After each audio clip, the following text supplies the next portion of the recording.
ಹರೇ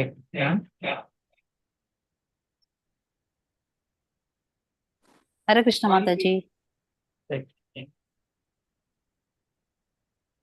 ಲೀಲಾಮೃತ ಓದುವ ತರಗತಿಗೆ ಬಂದಂತ ಎಲ್ಲರಿಗೂ ಕೂಡ ಸ್ವಾಗತವನ್ನು ಕೋರುತ್ತಾ ಇಂದಿನ ತರಗತಿಯನ್ನು ಪ್ರಾರಂಭಿಸೋಣ. ಮೊದಲಿಗೆ ನಮಗೆ ಈ ಓದುವ ತರಗತಿಯನ್ನು ಮಾಡಲು ಅವಕಾಶ ಮಾಡಿಕೊಟ್ಟಂತಹ ರಾಧಾ ಗೋವಿಂದ ದೇವಸ್ಥಾನ ಕುಲಾಯಿ ಮಂಗಳೂರು ಇಲ್ಲಿ ಅಧ್ಯಕ್ಷರಾದ ನಾಮದೇಶ ದಾಸ್ ಪ್ರಭುಜಿಗೆ ನನ್ನ ನಿಮ್ಮೆಲ್ಲರ ಪರವಾಗಿ ಪ್ರಣಾಮಗಳನ್ನು ಸಲ್ಲಿಸ್ತೇನೆ. ಹಾಗೆ ನನ್ನ ಗುರುಗಳಾದ ಸಚ್ಚಿದಾನಂದ ಪ್ರಭುಜಿ ಮತ್ತೆ ಇತರ ಎಲ್ಲಾ ಗುರುಗಳಿಗೂ ಕೂಡ ನನ್ನ ನಿಮ್ಮೆಲ್ಲರ ಪರವಾಗಿ ಪ್ರಣಾಮಗಳನ್ನು ಸಲ್ಲಿಸ್ತೇನೆ. ಇಸ್ಕಾನ್ ಫೌಂಡರ್ ಎಸಿ ಭಕ್ತಿ ವೇದಾಂತ ಶ್ರೀಲ ಪ್ರಭುಪಾದ್ ಇವರಿಗೂ ಕೂಡ ನನ್ನ ನಿಮ್ಮೆಲ್ಲರ ಪರವಾಗಿ ಪ್ರಣಾಮಗಳನ್ನು ಸಲ್ಲಿಸ್ತಾ ಇದ್ದೇನೆ. ಹಾಗೆ ಬಂದಂತ ಎಲ್ಲರಿಗೂ ಕೂಡ ಮತ್ತೊಮ್ಮೆ ಸ್ವಾಗತವನ್ನು ಕೋರುತ್ತಾ ಪ್ರಾರ್ಥನೆಯನ್ನು ಮಾಡೋಣ. ಓಂ ಅಜ್ಞಾನತಿ ಮಿರಂದಸ್ಯ ಜ್ಞಾನಾಂಜನಶಲಾಕಾಯ ಚಕ್ಷುರುನ್ಮಿತಂ ಯೇನ ತಸ್ಮೈ ಶ್ರೀ ಗುರುವೇ ನಮಃ. ಶ್ರೀ ಚೈತನ್ಯ ಮನೋಭೀಷ್ಟಂ ಸ್ಥಾಪಿತಂ ಯೇನ ಭೂತಲೆ ಸ್ವಯಂ ರೂಪ ಕದಾ ಮಹ್ಯಂ ದದಾತಿ ಸ್ವಪದಾಂತಿಕಂ. ವಂದೇಹಂ ಶ್ರೀ ಗುರು ಶ್ರೀಯುತ ಪದ ಕಮಲಂ ಶ್ರೀ ಗುರುನ್ ವೈಷ್ಣವಾಂಶ ಶ್ರೀರೂಪಂ ಸಾಗ್ರಜಾತಂ ಸಹಗಣ ರಘುನಾಥಾನ್ವಿತಂ ತಂ ಸಾಜೀವಂ ಸಾದ್ವೈತಂ ಸಾವಧೂತಂ ಪರಿಜನ ಸಹಿತಂ ಕೃಷ್ಣ ಚೈತನ್ಯ ದೇವಂ ಶ್ರೀ ರಾಧಾ ಕೃಷ್ಣ ಪಾದಂ ಸಹಗಣ ಲಲಿತ ಶ್ರೀ ವಿಶಾಖಾನ್ವಿತಂ ಶ. ಹೇ ಕೃಷ್ಣ ಕರುಣಾ ಸಿಂಧು ದೀನ ಬಂಧು ಜಗತ್ಪತೆ ಗೋಪೇಶ ಗೋಪಿಕಾ ಕಾಂತ ರಾಧಾ ಕಾಂತ ನಮಸ್ತುತೆ. ತಪ್ತ ಕಾಂಚನ ಗೌರಾಂಗೆ ರಾಧೆ ವೃಂದಾವನೇಶ್ವರಿ ವೃಷಭಾನುಸುತೆ ದೇವಿ ಪ್ರಣಮಾಮಿ ಹರಿ ಪ್ರಿಯೆ. ವಾಂಚ ಕಲ್ಪತರುಭ್ಯಶ್ಚ ಕೃಪಾ ಸಿಂಧುಭ್ಯ ಏವ ಚ ಪತಿತಾನಾಂ ಪಾವನೇಭ್ಯೋ ವೈಷ್ಣವೇಭ್ಯೋ ನಮೋ ನಮಃ. ನಮೋ ಓಂ ವಿಷ್ಣುಪಾದಾಯ ಕೃಷ್ಣ ಪ್ರೇಷ್ಠಾಯ ಭೂತಲೆ ಶ್ರೀಮತೆ ಭಕ್ತಿ ವೇದಾಂತ ಸ್ವಾಮಿ ಇತಿ ನಾಮಿನಿ. ನಮಸ್ತೆ ಸರಸ್ವತಿ ದೇವಿ ಗೌರವಾಣಿ ಪ್ರಚಾರಿಣಿ ನಿರ್ವಿಶೇಷ ಶೂನ್ಯವಾದಿ ಪಾಶ್ಚಾತ್ಯ ದೇಶ ತಾರಿಣಿ. ಜೈ ಶ್ರೀ ಕೃಷ್ಣ ಚೈತನ್ಯ ಪ್ರಭು ನಿತ್ಯಾನಂದ ಶ್ರೀ ಅದ್ವೈತ ಗದಾಧಾರ ಶ್ರೀವಾಸಾದಿ ಗೌರ ಭಕ್ತ ವೃಂದ. ಹರೇ ಕೃಷ್ಣ ಕೃಷ್ಣ ಕೃಷ್ಣ ಹರೇ ಹರೇ ಹರೇ ರಾಮ ರಾಮ ರಾಮ ಹರೇ ಹರೇ. ಹರೇ ಕೃಷ್ಣ. ಸರಿ, ಸ್ಕ್ರೀನ್ ಬಂತಲ್ಲ? ಹೌದು ಮಾತಾಜಿ. ಹರೇ ಕೃಷ್ಣ ಮಾತಾಜಿ. ಹರೇ ಕೃಷ್ಣ. ನಿನ್ನೆದು ಒಂದು ಪೇಜ್ ವಿವರಿಸ್ಲಿಕ್ಕೆ ಬಾಕಿ ಇತ್ತು, ಅದನ್ನು ಫಸ್ಟ್ ಒಂದು ಪೇಜ್ ಅನ್ನು ವಿವರಿಸುವ ಮತ್ತೆ ಓದುವ. ಎಲ್ಲರೂ ಅಲ್ಲಿ ತಮ್ಮ ತಮ್ಮ ಅಪರಿಹಾರ್ಯವಾದ ಸಾವನ್ನು ಎದುರಿಸಲು ಹೇಗೆ ಸಿದ್ಧರಾಗಬೇಕು ಅಂತೇಳಿ ಶ್ರೀಲ ಪ್ರಭುಪಾದರು ತಾವು ಜೀವಿಸುವವರೆಗೆ ಶಿಷ್ಯರಿಗೆಲ್ಲ ಅದನ್ನೇ ಬೋಧಿಸ್ತಾ ಇದ್ರು. ಈ ಭಕ್ತಿ ಸೇವೆಯ ಪ್ರೌಢ ಹಂತಗಳಲ್ಲಿ ಅವರಿಗೆ ಶಿಕ್ಷಣವನ್ನು ಕೂಡ ನೀಡುತ್ತಿದ್ದದ್ದು ಇದೇ ರೀತಿ. ಕೇವಲ ಆಧಿಕೃತ ಶಿಷ್ಯರಂತೆ ಮಾತ್ರವಲ್ಲದೆ ಅವರು ಅಂತರಂಗದ ಪ್ರೀತಿಯ ಒತ್ತಡದಿಂದ ಶಾಸ್ತ್ರ ಕ್ರಮಗಳನ್ನೆಲ್ಲ ಮೀರಿದ ಪ್ರೇಮ ಆಧಿಕ್ಯದಿಂದ ಅವರೆಲ್ಲ ಸೇವೆ ಮಾಡಲು ಸಿದ್ಧರಾಗಿದ್ದಾರೆಯೇ ಎಂಬುದನ್ನು ಅವರು ಪರೀಕ್ಷಿಸ್ತಿದ್ರು. ಶಿಷ್ಯರು ಈ ಪ್ರೀತಿ ಪರೀಕ್ಷೆಯಲ್ಲಿ ಗೆಲ್ತಾರೆ. ಉದಾಹರಣೆಗೆ, ಶಿಷ್ಯರು ಇಡೀ ರಾತ್ರಿ ಎದ್ದು ಕುಳಿತಿರ್ತಾರೆ. ಸದಾ ಅವರಿಗೆ ಸೇವೆ ಮಾಡಲಿಕ್ಕೆ ಮೂಲಭೂತ ದೈಹಿಕ ಕಾರ್ಯಗಳಲ್ಲೂ ಕೂಡ ಅವರೊಂದಿಗೆ ಸಹಕರಿಸಲು ಸಂತೋಷದಿಂದ ಮುಂದೆ ಬರ್ತಾರೆ. ಬದುಕಿ ಉಳಿಯಲು ಶ್ರೀಲ ಪ್ರಭುಪಾದರು ಹೋರಾಡಬೇಕೇ ಅಥವಾ ನೆಮ್ಮದಿಯಿಂದ ಕೊನೆಯೆಸರು ಎಳೆಯಬೇಕೇ ಎಂಬುದನ್ನು ನಿರ್ಧರಿಸುವ ಅಗ್ನಿ ದಿವ್ಯವನ್ನು ಶಿಷ್ಯರೇ ನಿರ್ವಹಿಸುವಂತೆ ಮಾಡಿ ಪರೀಕ್ಷಿಸಲಾಗಿತ್ತು. ಯಾವುದು ಸರಿ ಎಂದು ಖಚಿತವಾಗದಿದ್ರೂ ತಮಾಲ ಕೃಷ್ಣರು ಅಂತಹ ಆಪ್ತತೆಯ ಆಧಾರದ ಮೇರೆಗೆ ಶ್ರೀಲ ಪ್ರಭುಪಾದರು ಒಬ್ಬ ನಿರ್ದಿಷ್ಟ ವೈದ್ಯರನ್ನು ಕರೆಸಿ ಎಂದಾಗ ಅದರ ವಿರುದ್ಧ ಮಾತನಾಡಿದ ನಿದರ್ಶನವನ್ನು ನೋಡಬಹುದು. ಅವರಿಗೆ ಆ ಶ್ರೀಲ ಪ್ರಭುಪಾದರ ಆರೋಗ್ಯದ ಬಗೆಗೆ ಸಂಪೂರ್ಣವಾಗಿ ಕಾಳಜಿ ಇರ್ತಿತ್ತು. ಸದಾ ಅದೇ ವಿಚಾರದಲ್ಲಿ ಅವರು ತೊಡಗಿರ್ತಿದ್ರು. ಯಾವುದೇ ಬಗೆಯ ಸೇವೆಯನ್ನು ಸಲ್ಲಿಸಲು ಕೂಡ ಸಿದ್ಧರಾಗಿ ಇರ್ತಿದ್ರು. ಅಂತಿಮವಾಗಿ ಶ್ರೀಲ ಪ್ರಭುಪಾದರದೇ ಪರಮಾಧಿಕಾರವೆಂಬುದನ್ನು ಅವರೇ ಎಲ್ಲಾ ಶಿಷ್ಯರು ಒಡೆಯರೆಂಬುದನ್ನು ಅವರೆಲ್ಲ ತಿಳಿದಿದ್ರು.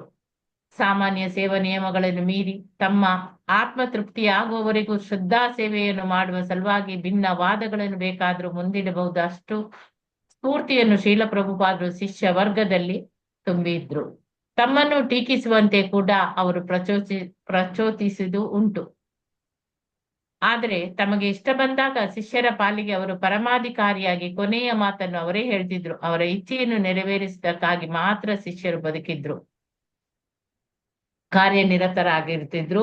ಈ ಎಲ್ಲಾ ಶಿಷ್ಯರ ಸಂಕಲ್ಪ, ಪ್ರಪತ್ತಿ ಮತ್ತೆ ಗುರು ಮಹಾರಾಜರು ತಮ್ಮೊಂದಿಗೆ ಇರ್ಲಿ, ಬದುಕಲು ಹೋರಾಡ್ಲಿ ಎಂಬ ವಿಚಾರವೇ ತಮ್ಮನ್ನು ಇನ್ನೂ ಜಗತ್ತಿನಲ್ಲಿ ಉಳಿಸಿದೆ ಅಂತ ಹೇಳಿ ಶ್ರೀಲ ಪ್ರಭುಪಾದರು ಹೇಳ್ತಾರೆ. ವಾಸ್ತವವಾಗಿ ಅವರು ಬದುಕಿ ಉಳಿದದ್ದು ಸಾಮಾನ್ಯವಾದ ಮೈಯೊತ್ತುವ ಚಿಕಿತ್ಸೆಯಿಂದಲೇ ಆಗಲಿ ಅಥವಾ ಕಾಂಪ್ಲಾನಿನಿಂದಾಗ್ಲಿ ಖಂಡಿತ ಅಲ್ಲ. ಅವರು ಎಷ್ಟು ಕೃಶವಾಗಿ ಹೋಗಿದ್ದರೆಂದ್ರೆ ಅವರಿಗೆ ಮಾಡುತ್ತಿದ್ದ ಅಂಗಮರ್ದನ ಅದು ಅಂಗಮರ್ದನವೇ ಆಗಿರದೆ ಶ್ರದ್ಧಾವಂತ ಸಮರ್ಪಿತ ಸೇವಕರು ಮಾತ್ರ ಮಾಡಬಹುದಾಗಿದ್ದ ಮುದ್ದಿನ ಮೈ ಸವರಿಕೆ ಆಗಿತ್ತು. ದೇವಾಲಯದ ಆರಂಭ ಉತ್ಸವವಾಗುವ 5 ವಾರಗಳವರೆಗೆ ಬದುಕಿರಬಹುದು ಎಂದು ನಿಮಗೆ ಅನಿಸುತ್ತದೆಯೇ ಅಂತ ಒಂದು ದಿನ ತಮಾಲ ಕೃಷ್ಣರು ಕೇಳಿದಾಗ ಶ್ರೀಲ ಪ್ರಭುಪಾದರು ನೀವು ಸ್ಫೂರ್ತಿ ತುಂಬಿದ್ರೆ ಅಂತ ಹೇಳಿ ಹೇಳ್ತಾರೆ. ಇಲ್ಲಿಂದ ಓದ್ಬೇಕು. ಶ್ರೀ ಮಂಗಳ ಮಾತಾಜಿ ಓದಿ. ಶ್ರೀ ಮಂಗಳ ಮಾತಾಜಿ. ಹರೇ ಕೃಷ್ಣ ಮಾತಾಜಿ. ಹರೇ ಕೃಷ್ಣ ಮಾತಾಜಿ. ಓದಿ ಮಾತಾಜಿ. ತವರು ಮನೆ ಬೃಂದಾವನದಲ್ಲಿ ತಮ್ಮ ದೇಹ ಸ್ಥಿತಿ ಹೇಗೆ ಇರಲಿ, ಶ್ರೀಲ ಪ್ರಭುಪಾದರು ತಮ್ಮ ಬದುಕಿನ ಸಾರವನ್ನು ಮಾತ್ರ ಉಳಿಸಿಕೊಂಡೇ ಬಂದಿದ್ದರು. ಕೃಷ್ಣ ಪ್ರಜ್ಞೆಯ ಉಗ್ರ ಪ್ರಚಾರ, ಪರಹಿತಾಕಾಂಕ್ಷೆ, ಹಾಸ್ಯ ಮನೋಧರ್ಮ ಮತ್ತು ಕೃಷ್ಣಾರ್ಪಣ ಪರತೆ. ಅಭಿರಾಮರು ಮುಂಬಯಿಗೆ ಬಂದು ಶ್ರೀಲ ಪ್ರಭುಪಾದರ ನಿವಾಸವು ಸ್ವರ್ಗಾಧಿಪತಿ ಇಂದ್ರನ ನಿವಾಸಕ್ಕೆ ತಕ್ಕುದಾಗಿದೆ ಎಂದು ಉದ್ಗರಿಸಿದಾಗ ಶ್ರೀಲ ಪ್ರಭುಪಾದರು ಜೋರಾಗಿ ನಗುತ್ತಲೇ ಇದ್ದರು. ಕೆಲವರು ಗಂಟೆಗಳು ಗೈರು ಹಾಜರಾಗಿ ಹಿಂದಿರುಗಿ ಬಂದ ಮೇಲೆ ತಮಾಲ ಕೃಷ್ಣರು ಪ್ರಭುಪಾದರ ಎದುರು ನಿಂತು ಪ್ರವಾಸದಿಂದ ತುಂಬಾ ಆಯಾಸವಾಗಿತ್ತು, ವಿಶ್ರಾಂತಿ ತೆಗೆದುಕೊಳ್ಳುತ್ತಿದ್ದೆ ಎಂದಾಗ ಶ್ರೀಲ ಪ್ರಭುಪಾದರು ಗೇಲಿ ಮಾಡುತ್ತಾ, ನೀವು ವಿಮಾನದಲ್ಲೇ ನಿದ್ದೆ ತೆಗೆಯುತ್ತಿದ್ದೀರಿ, ಕಾರಿನಲ್ಲಿ ನಿದ್ರಿಸುವುದಂತೂ ನಿಮಗೆ ತುಂಬಾ ಇಷ್ಟ ಎಂದರು.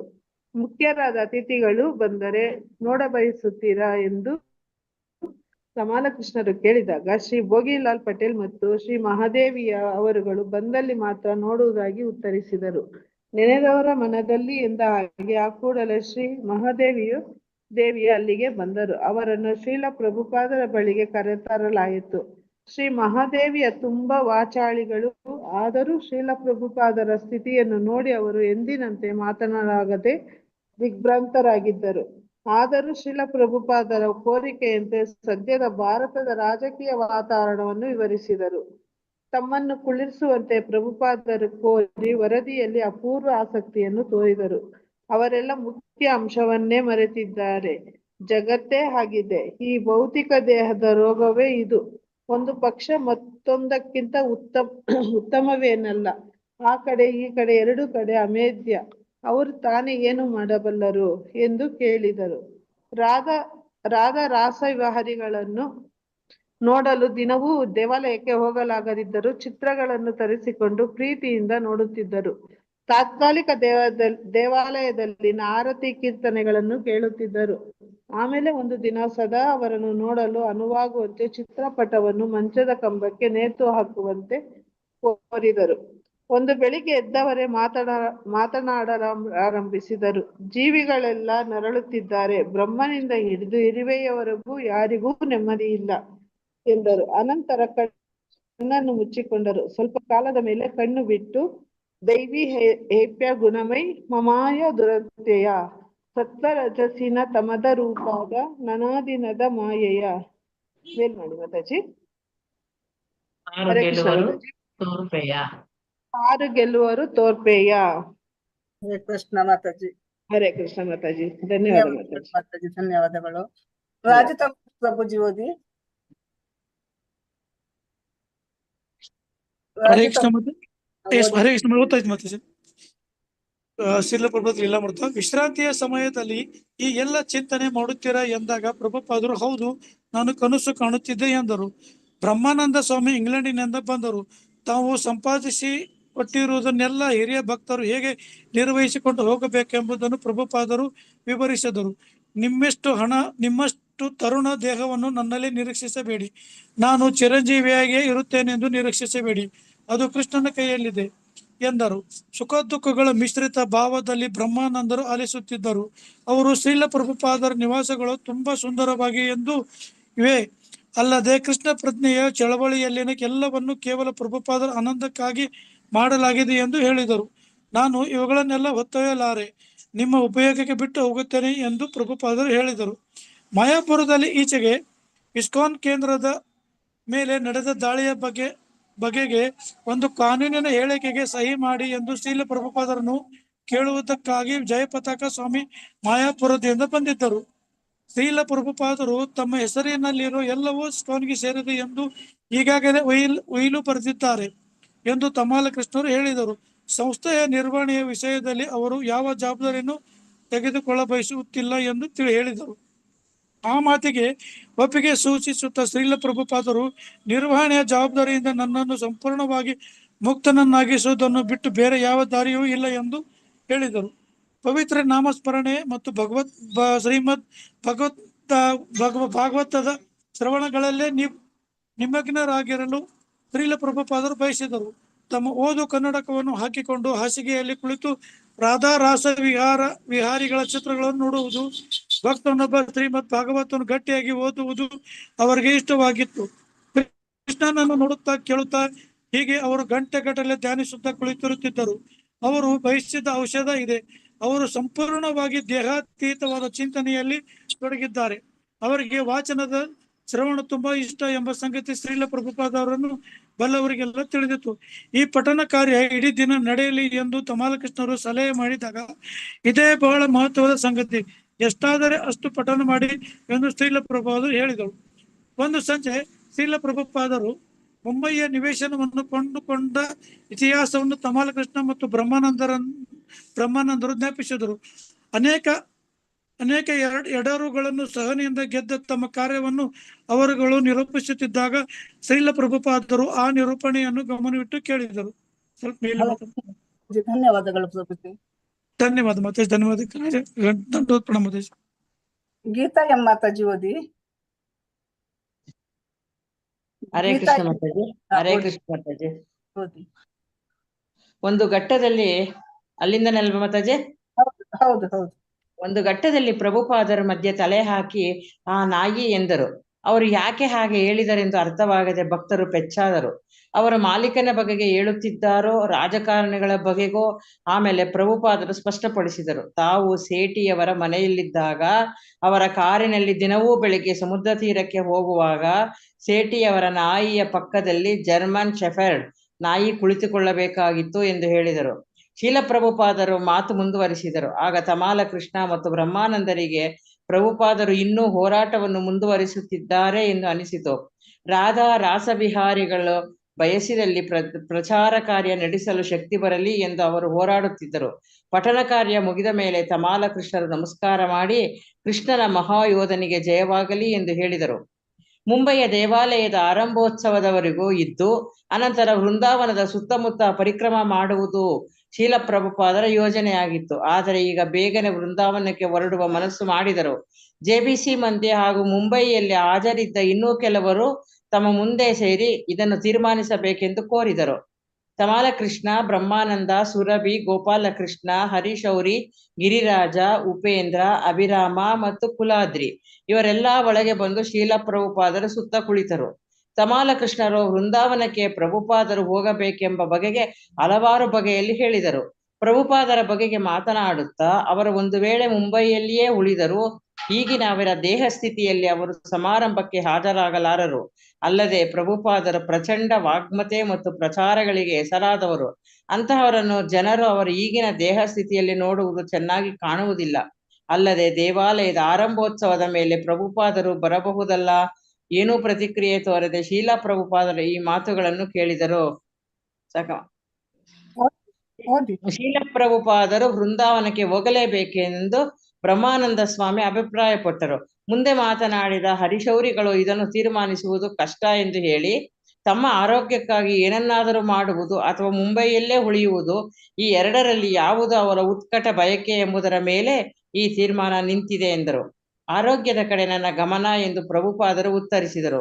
ಕೂಡಲೇ ಹರಿಶೌರಿಗಳು ಹಾಗಾದರೆ ಪ್ರಭುಪಾದರು ವೃಂದಾವನಕ್ಕೆ ಹೋಗುವುದು ಉತ್ತಮ ಎಂದು ಹೇಳಿದರು. ಹರೇ ಕೃಷ್ಣ ಮಾತಾಜಿ. ಹರೇ ಕೃಷ್ಣ ಮಾತಾಜಿ. ಧನ್ಯವಾದಗಳು. ಗಾಯತ್ರಿ ಮಾತಾಜಿ ಓದಿ. ಹರೇ ಕೃಷ್ಣ ಮಾತಾಜಿ. ಆದರೆ ಆರಂಭೋತ್ಸವದವರೆಗಾದರೂ ಶ್ರೀಲ ಪ್ರಭುಪಾದರು ಮುಂಬಯಿಯಲ್ಲಿರುವುದು ಒಳ್ಳೆಯದು ಎಂದು ಗೋಪಾಲಕೃಷ್ಣ ಅಭಿಪ್ರಾಯಪಟ್ಟರು. ಅಷ್ಟೊಂದು ಅದ್ದೂರಿಯ ಏರ್ಪಾಡುಗಳನ್ನು ಮಾಡಿರುವಾಗ ಅನೇಕ ಅತಿ ಗಣ್ಯ ವ್ಯಕ್ತಿಗಳನ್ನು ಕರೆದಿರುವಾಗ ಪ್ರಭುಪಾದರು ಮುಂಬಯಿ ಬಿಡುವುದಾದರೂ ಹೇಗೆ ಎಂದರು. ಪ್ರಭುಪಾದರು ಮುಂಬಯಿಯಲ್ಲಿ ಉಳಿಯಬೇಕೆಂದು ಸುರಭಿಯವರು ಅಭಿಪ್ರಾಯಪಟ್ಟರು. ಪ್ರಭುಪಾದರು ದೇವಾಲಯದ ಆರಂಭೋತ್ಸವವನ್ನು ನೋಡಲಿ ಎಂಬುದು ಅವರ ಅಪೇಕ್ಷೆಯಾಗಿತ್ತು. ಪ್ರಭುಪಾದರು ಒಮ್ಮೆ ವೃಂದಾವನಕ್ಕೆ ಹೋದರೆಂದರೆ ಮತ್ತೆ ಅವರು ಬರಲಾರರು ಎಂದರು. ಅನಂತರ ಗಿರಿರಾಜರು ಮಾತನಾಡಿದರು. ಪ್ರಭುಪಾದರಿಗೆ ಮುಂಬಯಿಯಲ್ಲಿ ಒಂದೊಂದು ದಿನವೂ ಕಷ್ಟವಾಗಿದೆ ಎಂದರು. ಮುಂದಿನ ಪ್ರತಿಯೊಂದು ದಿನವೂ ಇನ್ನಷ್ಟು ಕಷ್ಟ ಎಂದರು. ಕಟ್ಟಡ ರಚನೆಯ ಹಂತದಲ್ಲಿ ಶಬ್ದ ನಿರಂತರವಾಗಿತ್ತು. ಆದುದರಿಂದ 3 ವಾರಗಳವರೆಗೆ ಕಾಯುವುದು ತುಂಬಾ ಅಪಾಯಕಾರಿಯಾಗಬಹುದು ಎಂದರು. ಗಿರಿರಾಜರು ಮಾತನಾಡುತ್ತಿದ್ದಂತೆಯೇ ಪ್ರಭುಪಾದರು ಸಮ್ಮತಿ ಸೂಚಕವಾಗಿ ತಲೆಯಾಡಿಸಿದರು. ಆದರೆ ಬಲಮಟ್ಟಿಗೆ ಪ್ರಭುಪಾದರು ತಟಸ್ಥರಾಗಿದ್ದರು. ಆಗಾಗ ಒಂದು ಪ್ರಶ್ನೆ ಕೇಳುತ್ತಾ ಉಳಿದಂತೆಲ್ಲ ಆಲಿಸುತ್ತಿದ್ದರು. ಭಕ್ತರ ಆಗಿನ ಮನೋಭಾವವು ಅತ್ಯಂತ ಮಹತ್ವದ್ದಾಗಿತ್ತು ಮತ್ತು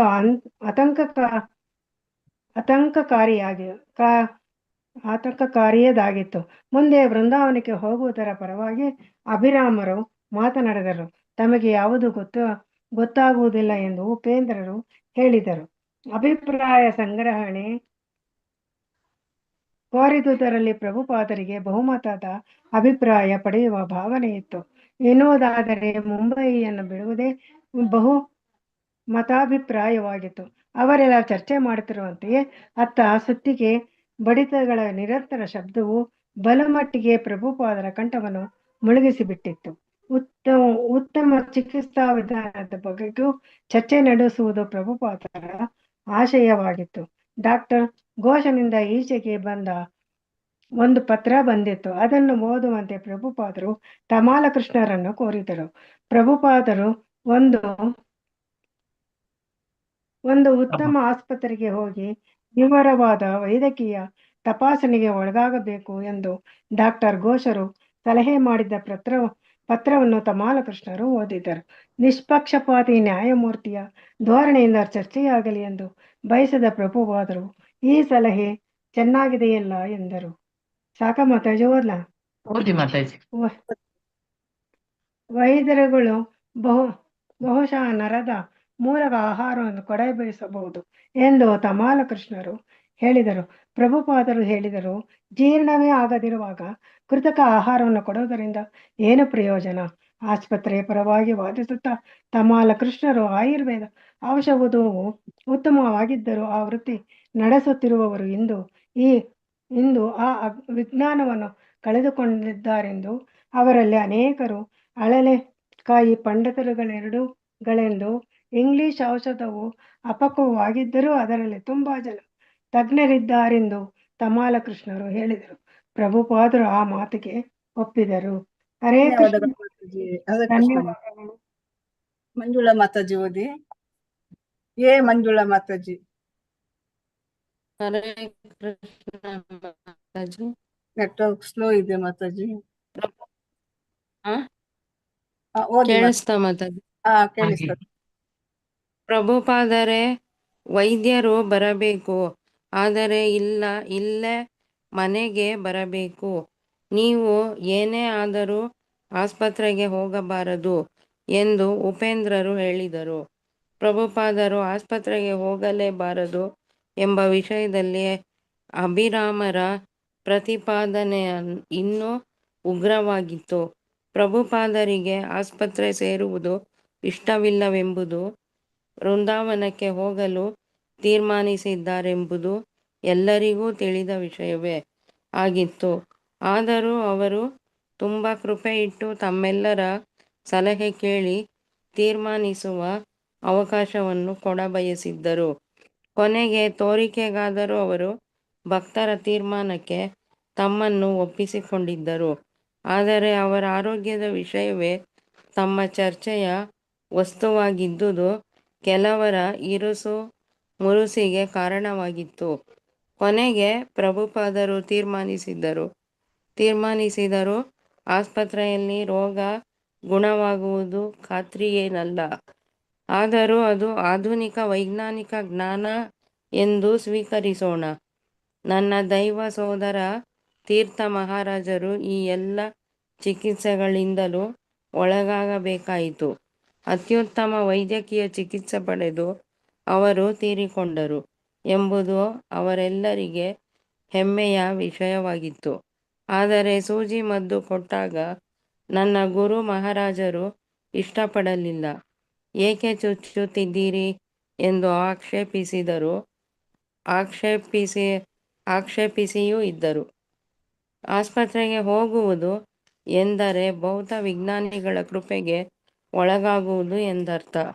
ಆ ವೈದ್ಯರು ತಮಗಿಷ್ಟ ಬಂದುದನ್ನೆಲ್ಲ ಮಾಡುತ್ತಾರೆ. ಅವರು ಖಾತ್ರಿ ಕೊಡಲಾರರು. ನಾವು ಖಾತ್ರಿ ಎಂದು ನಂಬುವಂತಿಲ್ಲ. ಏನಾದರೂ ಆಗಲಿ, ಅದನ್ನು ಕೃಷ್ಣ ನಿಶ್ಚಯಿಸಲಿ. ವೃಂದಾವನಕ್ಕೆ ಹೋಗುವ ವಿಚಾರದಲ್ಲಿ ನನ್ನ ಆಕ್ಷೇಪವೇನಿಲ್ಲ. ಆಸ್ಪತ್ರೆಗೆ ಹೋಗುವುದು ಒಂದು ಸೌಲಭ್ಯ ತಂತ್ರ. ಈಗಂತೂ ನಾನು ದ್ವಂದ್ವದಲ್ಲಿದ್ದೇನೆ. ನಾನು ಬದುಕುತ್ತಲೂ ಇಲ್ಲ, ಸಾಯುತ್ತಲೂ ಇಲ್ಲ. ಈಗ ಮುಂಬಯಿಯಲ್ಲಿರುವ ವೈದ್ಯರಿಗಿಂತ ವೃಂದಾವನದ ಕವಿರಾಜರು ಉತ್ತಮರೇ ಎಂದು ತಮಾಲಕೃಷ್ಣರು ಕೇಳಿದಾಗ ಪ್ರಭುಪಾದರು ಉತ್ತರಿಸಿದರು, ನೀಚನೋ ಉತ್ತಮನೋ ಅಂತೂ ಗಂಡ ಅಂತ ಒಬ್ಬ ಇರಬೇಕಲ್ಲ. ಸಾಕ ಮಾತಾಜಿ? ಓದಿ ಮಾತಾಜಿ. ಆಗ ತಮಾಲಕೃಷ್ಣರು ಒಂದು ಹೊಸ ವಾದವನ್ನು ಮುಂದಿಟ್ಟರು. ಆರಂಭೋತ್ಸವಕ್ಕಾಗಿ ಕಾಯುತ್ತಾ ಮುಂಬಯಿಯಲ್ಲಿಯೇ ಉಳಿದಿರುವ ತನಕ ಬದುಕಲು ಒಂದು ಕಾರಣವಾದರೂ ಇರುತ್ತದೆ. ಆದರೆ ಪ್ರಭುಪಾದರು ವೃಂದಾವನಕ್ಕೆ ಹಿಂತಿರುಗಿದರೆ ಸಾಯುವುದಕ್ಕೆಂದೇ ಹೋಗುತ್ತಿದ್ದಾರೆ ಎಂದಾಗುತ್ತದೆ. ಈ ಆಧಾರದಿಂದ ಬದುಕಲು ಒಂದು ಪ್ರಚೋದನೆಯನ್ನು ಒದಗಿಸಿಕೊಡುವ ಮುಂಬಯಿಯಲ್ಲಿಯೇ ಪ್ರಭುಪಾದರು ಉಳಿಯುವುದು ಶ್ರೇಯಸ್ಕರ. ಈ ಮಾತಿಗೆ ಶ್ರೀಲ ಪ್ರಭುಪಾದರು ನಕ್ಕು, ಇದು ತುಂಬ ಭಾವನಾತ್ಮಕತೆ ಎಂದರು. ಧನ್ಯವಾದಗಳು ಮಾತಾಜಿ. ಹರೇ ಕೃಷ್ಣ ಮಾತಾಜಿ. ಕೋಡಿಕಲ್ ಮಾತಾಜಿ ಓದಿ. ಪ್ರಭುಪಾದರು ಹೋಗುವ ವಿಚಾರವನ್ನು ಗಟ್ಟಿ ಮಾಡಿಕೊಂಡಿದ್ದುದರಿಂದ ಭಕ್ತರಿಗೆ ಬೇರೆ ಗತ್ಯಂತರವೇ ಇರಲಿಲ್ಲ. ಭಕ್ತರು ಅವರನ್ನು ತಡೆಯುವ ಪ್ರಶ್ನೆಯೇ ಇರಲಿಲ್ಲ. ಕೃಷ್ಣ ಬೇಕಾದರೆ ತಡೆಯಬಹುದಾಗಿತ್ತು. ಇನ್ನು ಕೆಲವು ಆಯ್ಕೆಗಳು ತುಂಬಾ ಗಾಬರಿ ಹುಟ್ಟಿಸುವಂತಹದ್ದಾಗಿದ್ದವು.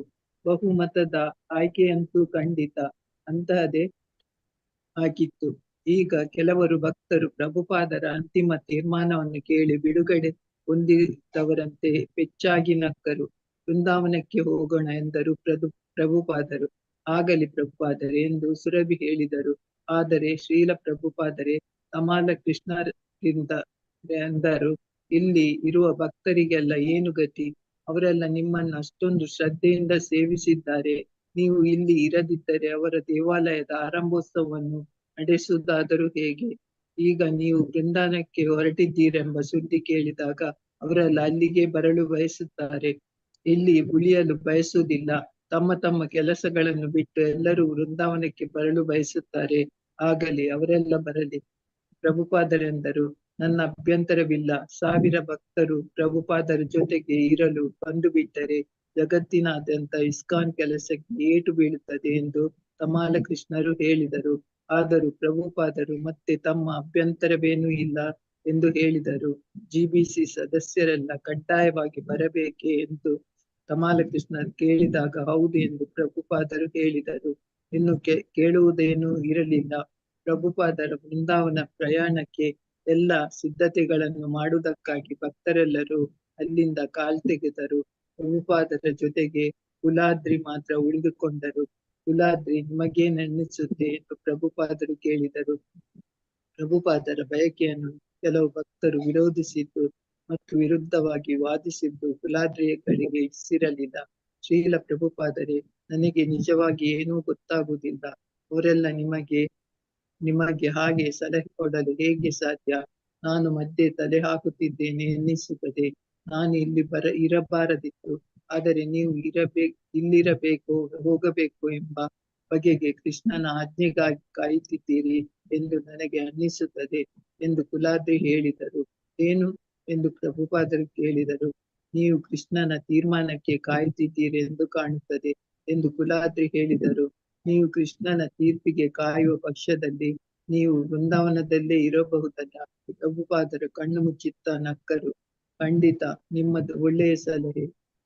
ಹರೇ ಕೃಷ್ಣ ಮಾತಾಜಿ, ಧನ್ಯವಾದಗಳು. ಈಗ ತಮ್ಮ ದೇಹ ಸ್ಥಿತಿ ಹೇಗೆ ಇರ್ಲಿ, ಶೀಲ ಪ್ರಭುಪಾದರು ತಮ್ಮ ಬದುಕಿನ ಸಾರವನ್ನು ಮಾತ್ರ ಅಲ್ಲಿ ಉಳಿಸಿಕೊಂಡು ಬಂದಿದ್ರು. ಹೌದು, ಕೃಷ್ಣ ಪ್ರಜ್ಞೆಯ ಉಗ್ರ ಪ್ರಚಾರ, ಮತ್ತೆ ಆ ಪರಹಿತ ಆಕಾಂಕ್ಷೆ ಅವರಲ್ಲಿ ಇದ್ದದ್ದು. ಆಮೇಲೆ ವ್ಯಾಸ ಮನೋಧರ್ಮ ಮತ್ತು ಕೃಷ್ಣಾರ್ಪಣ ಪರತೆ. ಅಭಿರಾಮರು ಬೊಂಬಾಯಿಗೆ ಬಂದ್ರು.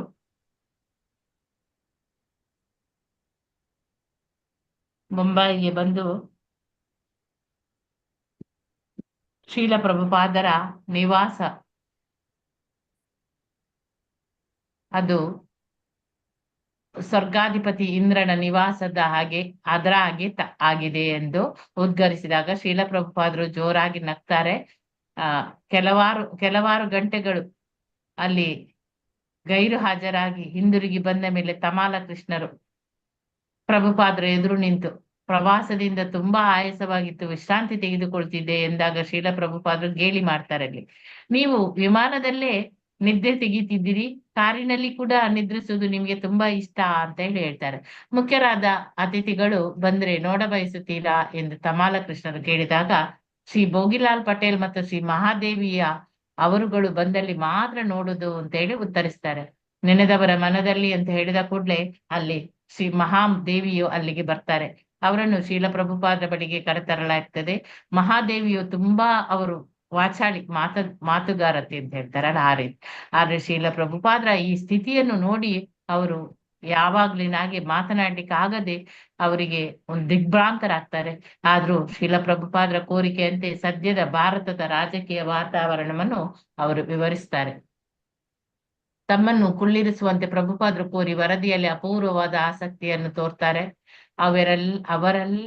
ಅವರೆಲ್ಲ ಮುಖ್ಯ ಅಂಶವನ್ನೇ ಮರೆತಿದ್ದಾರೆ. ಜಗತ್ತೇ ಆಗಿದೆ, ಈ ಭೌತಿಕ ದೇಹದ ರೋಗವೇ ಇದು. ಒಂದು ಪಕ್ಷ ಮತ್ತೊಂದಕ್ಕಿಂತ ಉತ್ತಮವೇನಲ್ಲ, ಆ ಕಡೆ ಈ ಕಡೆ ಎರಡು ಕಡೆ ಅಮೇಧ್ಯ. ಅವರು ತಾನೇ ಏನ್ ಮಾಡ್ಲಿಕ್ಕೆ ಸಾಧ್ಯ ಅಂತ ಹೇಳ್ತಾರೆ. ರಾಸ ವಿವಾರಿಗಳನ್ನು ನೋಡಲು ದಿನವೂ ದೇವಾಲಯಕ್ಕೆ ಹೋಗಲಾಕ್ಕೆ ಆಗದಿದ್ರು ಈ ಚಿತ್ರಗಳನ್ನು ತರಿಸಿಕೊಂಡು ಪ್ರೀತಿಯಿಂದ ಅದನ್ನು ನೋಡ್ತಿದ್ರು. ತಾತ್ಕಾಲಿಕ ಆ ದೇವಾಲಯದಲ್ಲಿನ ಆರತಿ ಕೀರ್ತನೆಗಳನ್ನೆಲ್ಲ ಕೇಳ್ತಿದ್ರು. ಆಮೇಲೆ ಒಂದು ದಿನ ಸದಾ ಅವರನ್ನು ನೋಡಲು ಅನುವಾಗುವಂತೆ ಚಿತ್ರಪಟವನ್ನು ಮಂಚದ ಕಂಬಕ್ಕೆ ನೇತು ಹಾಕುವಂತೆ ಕೋರ್ತಾರೆ. ಒಂದು ಬೆಳಿಗ್ಗೆ ಎದ್ದವರೇ ಅವರು ಮಾತನಾಡ್ಲಿಕ್ಕೆ ಆರಂಭಿಸ್ತಾರೆ. ಜೀವಿಗಳೆಲ್ಲ ನರಳ್ತಾ ಇದ್ದಾರೆ, ಬ್ರಹ್ಮನಿಂದ ಹಿಡಿದು ಹಿರುವೆಯವರೆಗೆ ಯಾರಿಗೆ ಕೂಡ ನೆಮ್ಮದಿ ಇಲ್ಲ ಅಂತ ಹೇಳ್ತಾರೆ. ಅನಂತರ ಅವರು ಕಣ್ಣು ಮುಚ್ಚಿಕೊಂಡು ಸ್ವಲ್ಪ ಕಾಲದ ಮೇಲೆ ಕಣ್ಣು ಬಿಟ್ಟು ಹೇಳ್ತಾರೆ, ದೈವಿ ಐಷಾ ಗುಣಮಯಿ ಮಮಮಯ ದುರತ್ಯಯ ಸತ್ವರಜಸ್ಸಿನ ತಮದ ರೂಪದ ನನ್ನ ಅಧೀನದ ಮಾಯೆಯ 6 ಗೆಲ್ಲುವರು ಅಂತೆ ತೋರ್ಪೆಯ ಅಂತ ಹೇಳಿ ಹೇಳ್ತಾರೆ. ವಿಶ್ರಾಂತಿಯ ಸಮಯದಲ್ಲಿ ಈ ಎಲ್ಲಾ ಚಿಂತನೆ ಮಾಡುತ್ತೀರಾ ಎಂದಾಗ ಪ್ರಭುಪಾದರು ಹೌದು, ನಾನು ಕನಸು ಕಾಣ್ತಾ ಇದ್ದೆ ಅಂತ ಹೇಳ್ತಾರೆ. ಬ್ರಹ್ಮಾನಂದ ಸ್ವಾಮಿ ಇಂಗ್ಲೆಂಡ್ನಿಂದ ಬರ್ತಾರೆ. ತಾವು ಸಂಪಾದಿಸಿ ಕೊಟ್ಟಿರುವುದನ್ನೆಲ್ಲ ಹಿರಿಯ ಭಕ್ತರು ಹೇಗೆ ನಿರ್ವಹಿಸಿಕೊಂಡು ಹೋಗ್ಬೇಕೆಂಬುದನ್ನು ಪ್ರಭುಪಾದರು ವಿವರಿಸ್ತಾರೆ. ನಿಮ್ಮಷ್ಟು ತರುಣ ದೇಹವನ್ನು ನನ್ನಲ್ಲಿ ನಿರೀಕ್ಷಿಸಬೇಡಿ, ನಾನು ಚಿರಂಜೀವಿಯಾಗಿಯೇ ಇರುತ್ತೇನೆಂದು ನಿರೀಕ್ಷಿಸಬೇಡಿ, ಅದು ಕೃಷ್ಣನ ಕೈಯಲ್ಲಿ ಇದೆ ಅಂತ ಹೇಳ್ತಾರೆ. ಸುಖ ದುಃಖಗಳ ಮಿಶ್ರಿತ ಭಾವದಲ್ಲಿ ಬ್ರಹ್ಮಾನಂದರು ಅದನ್ನು ಆಲಿಸ್ತಾ ಇದ್ರು. ಅವರು ಶೀಲ ಪ್ರಭುಪಾದರ ನಿವಾಸಗಳು ತುಂಬಾ ಸುಂದರವಾಗಿದೆ ಅಂತ ಹೇಳ್ತಾರೆ. ಇವೇ ಅಲ್ಲದೆ ಕೃಷ್ಣ ಪ್ರಜ್ಞೆಯ ಚಳುವಳಿಯ ಆ ಎಲ್ಲವನ್ನು ಕೇವಲ ಪ್ರಭುಪಾದರ ಆನಂದಕ್ಕಾಗಿ ಮಾಡಲಾಗಿದೆ ಅಂತ ಹೇಳಿ ಹೇಳ್ತಾರೆ. ನಾನು ಇವುಗಳನ್ನೆಲ್ಲ ಹೊತ್ತೊಯ್ಯಲಾರೆ, ನಿಮ್ಮ ಉಪಯೋಗಕ್ಕೆ ಬಿಟ್ಟು ಹೋಗ್ತೇನೆ ಅಂತ ಹೇಳಿ ಪ್ರಭುಪಾದರು ಹೇಳ್ತಾರೆ. ಮಾಯಾಪುರದಲ್ಲಿ ಈಚೆಗೆ ಇಸ್ಕಾನ್ ಕೇಂದ್ರದ ಮೇಲೆ ದಾಳಿ ನಡೆದಾಗ ಆ ಒಂದು ಕಾನೂನಿನ ಹೇಳಿಕೆಗೆ ಸಹಿ ಮಾಡಿ ಶೀಲ ಪ್ರಭುಪಾದರನ್ನು ಕೇಳುವುದಕ್ಕಾಗಿ ಜಯಪತಾಕ ಸ್ವಾಮಿ ಮಾಯಾಪುರದಿಂದ ಬಂದಿದ್ರು. ಶೀಲ ಪ್ರಭುಪಾದರು ತಮ್ಮ ಹೆಸರಿನಲ್ಲಿರುವ ಎಲ್ಲವೂ ಇಸ್ಕಾನಿಗೆ ಸೇರಿದೆ ಎಂದು ಈಗಾಗಲೇ ಉಯಿಲು ಬರೆದಿದ್ದಾರೆ ಎಂದು ತಮಾಲ ಕೃಷ್ಣರು ಹೇಳಿದರು. ಸಂಸ್ಥೆಯ ನಿರ್ವಹಣೆಯ ವಿಷಯದಲ್ಲಿ ಅವರು ಯಾವ ಜವಾಬ್ದಾರಿಯನ್ನು ತೆಗೆದುಕೊಳ್ಳಲಿಕ್ಕೆ ಇಚ್ಛಿಸುತ್ತಿಲ್ಲ ಅಂತ ಹೇಳ್ತಾರೆ. ಆ ಮಾತಿಗೆ ಒಪ್ಪಿಗೆ ಸೂಚಿಸಿದ ಶೀಲ ಪ್ರಭುಪಾದರು, ನಿರ್ವಹಣೆಯ ಜವಾಬ್ದಾರಿಯಿಂದ ನನ್ನನ್ನು ಸಂಪೂರ್ಣವಾಗಿ ಮುಕ್ತನನ್ನಾಗಿಸುವುದನ್ನು ಬಿಟ್ಟು ಬೇರೆ ಯಾವ ದಾರಿ ಕೂಡ ಇಲ್ಲ ಅಂತ ಹೇಳ್ತಾರೆ. ಪವಿತ್ರ ನಾಮಸ್ಮರಣೆ ಶ್ರೀಮದ್ ಭಾಗವತದ ಶ್ರವಣಗಳಲ್ಲೆಲ್ಲ ನಿಮಗ್ನರಾಗಲು ಶೀಲ ಪ್ರಭುಪಾದರು ಇಚ್ಛಿಸ್ತಾರೆ. ತಮ್ಮ ಓದು ಕನ್ನಡಕವನ್ನು ಹಾಕಿಕೊಂಡು ಹಾಸಿಗೆಯಲ್ಲಿ ಕುಳಿತು ರಾಧಾ ರಾಸ ವಿವಾರಗಳ ಚಿತ್ರಗಳನ್ನು ನೋಡುವುದು, ಭಕ್ತನೊಬ್ಬ ಶ್ರೀಮದ್ ಭಾಗವತವನ್ನು ಗಟ್ಟಿಯಾಗಿ ಓದುವುದು ಅದೆಲ್ಲ ಅವರಿಗೆ ಇಷ್ಟವಾಗಿತ್ತು.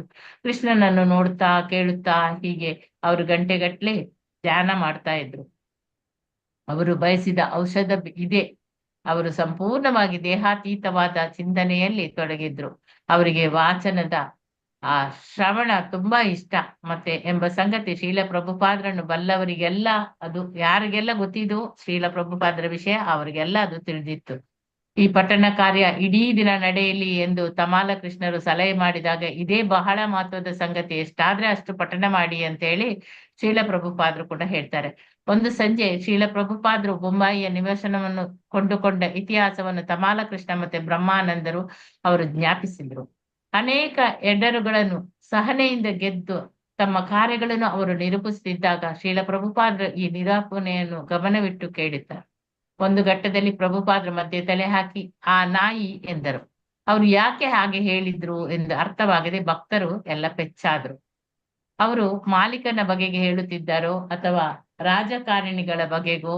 ಆಮೇಲೆ ಪ್ರಭುಪಾದರು ಅದನ್ನು ಸ್ಪಷ್ಟಪಡಿಸಿದ್ರು. ತಾವು ಸೇಠಿಯವರ ಮನೆಯಲ್ಲಿದ್ದಾಗ ಅವರ ಕಾರಿನಲ್ಲಿ ದಿನವೂ ಬೆಳಿಗ್ಗೆ ಸಮುದ್ರ ತೀರಕ್ಕೆ ಹೋಗುವಾಗ ಆ ಸೇಠಿಯವರ ನಾಯಿಯ ಪಕ್ಕದಲ್ಲಿ ಜರ್ಮನ್ ಸೆಪರ್ಡ್ ಅದು ಕುಳಿತುಕೊಳ್ಳಬೇಕಾಗಿತ್ತು ಎಂದು ಹೇಳಿದ್ರು. ಶೀಲ ಪ್ರಭುಪಾದರು ಮಾತು ಮುಂದುವರಿಸಿದ್ರು. ಆಗ ತಮಲ ಕೃಷ್ಣ ಮತ್ತೆ ಬ್ರಹ್ಮಾನಂದರಿಗೆ ಪ್ರಭುಪಾದರು ಇನ್ನೂ ಹೋರಾಟವನ್ನು ಮುಂದುವರಿಸ್ತಿದ್ದಾರೆ ಅಂತ ಹೇಳಿ ಅನಿಸ್ತದೆ. ರಾಧಾ ರಾಸ ವಿಹಾರಿಗಳು ಬಯಸಿದಲ್ಲಿ ಪ್ರಚಾರ ಕಾರ್ಯ ನಡೆಸಲು ಶಕ್ತಿ ಬರಲಿ ಅಂತ ಹೇಳಿ ಅವರು ಹೋರಾಡ್ತಿದ್ರು. ಪಠಣ ಕಾರ್ಯ ಮುಗಿದ ಮೇಲೆ ತಮಾಲ ಕೃಷ್ಣರು ನಮಸ್ಕಾರ ಮಾಡಿ ಕೃಷ್ಣನ ಮಹಾಯೋಧನಿಗೆ ಜಯವಾಗಲಿ ಅಂತ ಹೇಳ್ತಾರೆ. ಮುಂಬಯಿಯ ದೇವಾಲಯದ ಆರಂಭೋತ್ಸವದವರೆಗೂ ಇದ್ದು ಅನಂತರ ವೃಂದಾವನದ ಸುತ್ತಮುತ್ತ ಪರಿಕ್ರಮ ಮಾಡುವುದು ಅಂತ ಹೇಳಿ ಶೀಲ ಪ್ರಭುಪಾದರ ಯೋಜನೆ. ಆದ್ರೆ ಈಗ ಬೇಗನೆ ವೃಂದಾವನಕ್ಕೆ ಹೊರಡುವ ಮನಸ್ಸು ಮಾಡಿದ್ರು.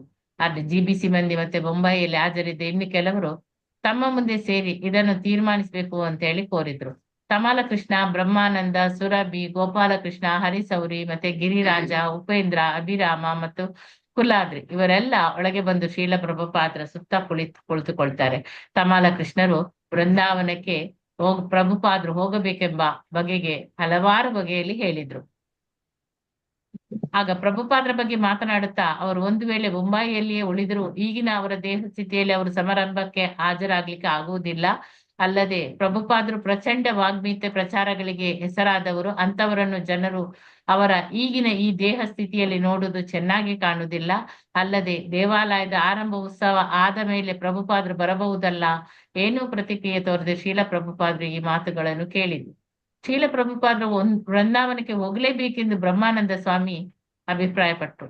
ಮುಂದೆ ಮಾತನಾಡಿದ ಹರಿಸೌರಿಗಳು ಇದನ್ನು ತೀರ್ಮಾನಿಸುವುದು ಕಷ್ಟ ಅಂತ ಹೇಳಿ ತಮ್ಮ ಆರೋಗ್ಯಕ್ಕೆ ಏನನ್ನಾದ್ರೂ ಮಾಡುವುದು ಅಥವಾ ಬೊಂಬಾಯಿಯಲ್ಲೇ ಉಳಿಯುವುದು ಈ ಎರಡರಲ್ಲಿ ಯಾವುದು ಅವರ ಉತ್ಕಟ ಬಯಕೆ ಎಂಬುದರ ಮೇಲೆ ತೀರ್ಮಾನ ನಿಂತಿದೆ ಅಂತ ಹೇಳ್ತಾರೆ. ಆರೋಗ್ಯದ ಕಡೆ ನನ್ನ ಗಮನ ಎಂದು ಪ್ರಭುಪಾದರು ಉತ್ತರಿಸಿದ್ರು.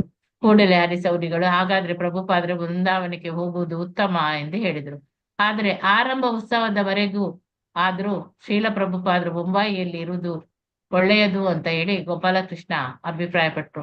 ಅಷ್ಟೊಂದು ಅದ್ದೂರಿಯ ಏರ್ಪಾಡುಗಳನ್ನು ಮಾಡಿರುವಾಗ ಅನೇಕ ಅತಿಗಣ್ಯ ವ್ಯಕ್ತಿಗಳನ್ನು ಕರೆದಿರುವಾಗ ಪ್ರಭುಪಾದರು ಬೊಂಬಾಯಿಯನ್ನು ಬಿಡುವುದಾದ್ರೂ ಹೇಗೆ ಅಂತ ಹೇಳ್ತಾರೆ. ಪ್ರಭುಪಾದರು ಬೊಂಬಾಯಿಯಲ್ಲೇ ಉಳಿಬೇಕು ಅಂತ ಸುರಭಿಯವರು ಕೂಡ ಅಭಿಪ್ರಾಯ ಪಡ್ತಾರೆ. ಪ್ರಭುಪಾದರ ದೇವಾಲಯದ ಆರಂಭೋತ್ಸವವನ್ನು ನೋಡಲಿ ಎಂಬುದು ಅವರ ಅಪೇಕ್ಷೆ ಆಗಿತ್ತು. ಪ್ರಭುಪಾದರು ಒಮ್ಮೆ ವೃಂದಾವನಕ್ಕೆ ಹೋದರೆಂದ್ರೆ ಮತ್ತೆ ಅವರಿಗೆ ಬರ್ಲಿಕ್ಕೆ ಆಗುವುದಿಲ್ಲ ಎಂದರು. ಆ ನಂತರ ಗಿರಿರಾಜರು ಮಾತನಾಡಿದ್ರು. ಪ್ರಭುಪಾದರಿಗೆ ಬೊಂಬಾಯಿಯಲ್ಲಿ ಒಂದೊಂದು ದಿನವೂ ಕಷ್ಟವಾಗಿದೆ ಎಂದರು. ಮುಂದಿನ ಪ್ರತಿಯೊಂದು ದಿನವೂ ಇನ್ನಷ್ಟು ಕಷ್ಟ ಅಂತ ಹೇಳ್ತಾರೆ. ಕಟ್ಟಡ ರಚನೆಯ ಹಂತದಲ್ಲಿ ಶಬ್ದ ನಿರಂತರವಾಗಿತ್ತು. ಆದುದರಿಂದ 3 ವಾರಗಳವರೆಗೆ ಕಾಯುವುದು ತುಂಬಾ ಅಪಾಯಕಾರಿ ಆಗ್ಬಹುದು ಅಂತ ಹೇಳ್ತಾರೆ. ಗಿರಿರಾಜರು ಮಾತನಾಡುತ್ತಿದ್ದಂತೆ ಪ್ರಭುಪಾದರು ಸಮ್ಮತಿ ಸೂಚಕವಾಗಿ ತಲೆಯಾಡಿಸಿದ್ರು. ಆದ್ರೆ ಬಲು ಮಟ್ಟಿಗೆ ಪ್ರಭುಪಾದರು ತಟಸ್ಥರಾಗಿ ಇರ್ತಿದ್ರು ಅಲ್ಲಿ. ಹಾಗಾಗಿ ಒಂದೊಂದು ಪ್ರಶ್ನೆ ಕೇಳ್ತಾ ಉಳಿದಂಥದನ್ನೆಲ್ಲ ಅವರು ಆಲಿಸ್ತಾ ಇರ್ತಿದ್ರು. ಭಕ್ತರ ಆಗಿನ ಮನೋಭಾವ ಏನಿತ್ತು ಅದು ಅತ್ಯಂತ ಮಹತ್ವದ್ದಾಗಿತ್ತು ಮತ್ತೆ ಆತಂಕಕಾರಿಯಾಗಿತ್ತು. ಮುಂದೆ ವೃಂದಾವನಕ್ಕೆ ಹೋಗುವುದರ ಪರವಾಗಿ ಅಭಿರಾಮರು ಮಾತನಾಡ್ತಾರೆ. ತಮ್ಗೆ ಯಾವುದೂ ಗೊತ್ತಾಗುವುದಿಲ್ಲ ಅಂತ ಹೇಳಿ ಉಪೇಂದ್ರರು ಹೇಳ್ತಾರೆ. ಅಭಿಪ್ರಾಯ ಸಂಗ್ರಹಣೆ ಕೋರಿದುದರಲ್ಲಿ ಪ್ರಭುಪಾದರಿಗೆ ಬಹುಮತದ ಅಭಿಪ್ರಾಯ ಪಡೆಯುವ ಭಾವನೆ ಇತ್ತು ಎನ್ನುವುದಾದ್ರೆ ಬೊಂಬಾಯಿಯನ್ನು ಬಿಡುವುದೇ ಬಹುಮತ ಅಭಿಪ್ರಾಯ ಆಗಿತ್ತು. ಅವರೆಲ್ಲ ಚರ್ಚೆ ಮಾಡುತ್ತಿರುವಂತೆ ಅತ್ತ ಸುತ್ತಿಗೆ ಬಡಿತಗಳ ನಿರಂತರ ಶಬ್ದವು ಬಲುಮಟ್ಟಿಗೆ ಪ್ರಭುಪಾದರ ಕಂಠವನ್ನು ಮುಳುಗಿಸಿ ಬಿಟ್ಟಿತ್ತು. ಉತ್ತಮ ಚಿಕಿತ್ಸಾ ವಿಧಾನದ ಬಗೆಗೂ ಚರ್ಚೆ ನಡೆಸುವುದು ಪ್ರಭುಪಾದರ ಆಶಯ ಆಗಿತ್ತು. ಅಲ್ಲಿ ಡಾಕ್ಟರ್ ಘೋಷರಿಂದ ಈಚೆಗೆ ಒಂದು ಪತ್ರ ಬಂದಿತ್ತು. ಅದನ್ನು ಓದುವಂತೆ ಪ್ರಭುಪಾದರು ತಮಾಲ ಕೃಷ್ಣರನ್ನು ಕೋರ್ತಾರೆ. ಪ್ರಭುಪಾದರು ಒಂದು ಉತ್ತಮ ಆಸ್ಪತ್ರೆಗೆ ಹೋಗಿ ವಿವರವಾದ ವೈದ್ಯಕೀಯ ತಪಾಸಣೆಗೆ ಒಳಗಾಗ್ಬೇಕು ಅಂತ ಹೇಳಿ ಅವರು ಬರ್ದಿದ್ರು. ಡಾಕ್ಟರ್ ಘೋಷ್ ಸಲಹೆ ಮಾಡಿ ಒಂದು ಪತ್ರವನ್ನು ತಮಾಲ ಕೃಷ್ಣರು ಅದನ್ನು ಓದ್ತಾರೆ. ನಿಷ್ಪಕ್ಷಪಾತಿ ನ್ಯಾಯಮೂರ್ತಿಯ ಧೋರಣೆಯಿಂದ ಚರ್ಚೆಯಾಗ್ಲಿ ಎಂದು ಬಯಸಿದ ಪ್ರಭುಪಾದರು ಈ ಸಲಹೆ ಚೆನ್ನಾಗಿದೆಯಲ್ಲ ಅಂತ ಹೇಳ್ತಾರೆ. ವೈದ್ಯರುಗಳು ಬಹುಶಃ ನರದ ಮೂಲಕ ಆಹಾರವನ್ನು ಕೊಡಬಯಸುವುದು ಎಂದು ತಮಲ ಕೃಷ್ಣರು ಹೇಳಿದರು. ಪ್ರಭುಪಾದರು ಹೇಳಿದರು, ಜೀರ್ಣವೇ ಆಗದಿರುವಾಗ ಕೃತಕ ಆಹಾರವನ್ನು ಕೊಡುವುದರಿಂದ ಏನು ಪ್ರಯೋಜನ? ಆಸ್ಪತ್ರೆಯ ಪರವಾಗಿ ವಾದಿಸುತ್ತಾ ತಮಾಲ ಕೃಷ್ಣರು ಆಯುರ್ವೇದ ಔಷಧವು ಉತ್ತಮವಾಗಿದ್ರು ಕೂಡ ಆ ವೃತ್ತಿ ನಡೆಸುತ್ತಿರುವವರು ಇಂದು ಆ ವಿಜ್ಞಾನವನ್ನು ಕಳೆದುಕೊಂಡಿದ್ದಾರೆ ಎಂದು, ಅವರಲ್ಲಿ ಅನೇಕರು ಅಳಲೆಕಾಯಿ ಪಂಡಿತರುಗಳೆಂದು, ಇಂಗ್ಲಿಷ್ ಔಷಧವು ಅಪಕ್ವವಾಗಿದ್ರು ಕೂಡ ಅದರಲ್ಲಿ ತುಂಬಾ ಜನ ತಜ್ಞರಿದ್ದಾರೆ ಅಂತ ಹೇಳಿ ತಮಾಲ ಕೃಷ್ಣರು ಹೇಳ್ತಾರೆ. ಪ್ರಭುಪಾದರು ಆ ಮಾತಿಗೆ ಒಪ್ತಾರೆ. ಪ್ರಭುಪಾದ್ರೆ ವೈದ್ಯರೇ ಬರ್ಬೇಕು ಅದರಲ್ಲಿ, ಆದ್ರೆ ಇಲ್ಲಿ ಮನೆಗೆ ಬರ್ಬೇಕು ಅವರು, ನೀವು ಏನೇ ಆದ್ರೂ ಆಸ್ಪತ್ರೆಗೆ ಹೋಗ್ಬಾರ್ದು ಅಂತ ಹೇಳಿ ಉಪೇಂದ್ರರು ಹೇಳ್ತಾರೆ. ಪ್ರಭುಪಾದರು ಆಸ್ಪತ್ರೆಗೆ ಹೋಗ್ಲೇಬಾರದು ಎಂಬ ವಿಷಯದಲ್ಲಿ ಅಭಿರಾಮರ ಪ್ರತಿಪಾದನೆ ಅದು ಇನ್ನೂ ಉಗ್ರವಾಗಿತ್ತು. ಪ್ರಭುಪಾದರಿಗೆ ಆಸ್ಪತ್ರೆ ಸೇರುವುದು ಇಷ್ಟವಿಲ್ಲವೆಂಬುದನ್ನು ವೃಂದಾವನಕ್ಕೆ ಹೋಗಲು ತೀರ್ಮಾನಿಸಿದ್ದಾರೆ ಎಂಬುದು ಎಲ್ಲರಿಗೂ ಇದು ತಿಳಿದ ವಿಷಯ ಆಗಿತ್ತು.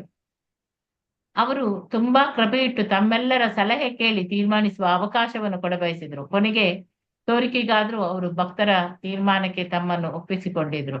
ಆದ್ರೆ ಅವರ ಆರೋಗ್ಯದ ವಿಷಯವೇ ತಮ್ಮ ಚರ್ಚೆಯ ವಸ್ತುವಾಗಿದ್ದು ಕೆಲವರ ಇರುಸು ಮುರುಸಿಗೆ ಅದು ಕಾರಣವಾಗಿತ್ತು. ಕೊನೆಗೆ ಪ್ರಭುಪಾದರು ತೀರ್ಮಾನಿಸಿದ್ರು, ಆಸ್ಪತ್ರೆಯಲ್ಲಿ ರೋಗ ಗುಣವಾಗುವುದು ಏನು ಖಾತ್ರಿ ಅಲ್ಲ, ಆಧುನಿಕ ವೈಜ್ಞಾನಿಕ ಜ್ಞಾನ ಅದನ್ನು ಸ್ವೀಕರಿಸೋಣ. ನನ್ನ ದೈವ ಸೋದರ ತೀರ್ಥ ಮಹಾರಾಜರು ಈ ಎಲ್ಲಾ ಚಿಕಿತ್ಸೆಗಳಿಗೆ ಒಳಗಾಗಿದ್ರು, ಅತ್ಯುತ್ತಮ ವೈದ್ಯಕೀಯ ಚಿಕಿತ್ಸೆ ಪಡೆದ್ರು ಕೂಡ ಅವರು ತೀರಿಕೊಂಡರು ಎಂಬುದು ಅವರೆಲ್ಲರಿಗೂ ಹೆಮ್ಮೆಯ ವಿಷಯವಾಗಿತ್ತು. ಆದ್ರೆ ಸೂಜಿ ಮದ್ದು ಕೊಟ್ಟಾಗ ನನ್ನ ಗುರು ಮಹಾರಾಜರು ಇಷ್ಟಪಡ್ಲಿಲ್ಲ. ಏಕೆ ಚುಚ್ಚುತ್ತೀರಿ ಎಂದು ಆಕ್ಷೇಪಣೆಯನ್ನು ಕೂಡ ಇಟ್ಟಿದ್ರು.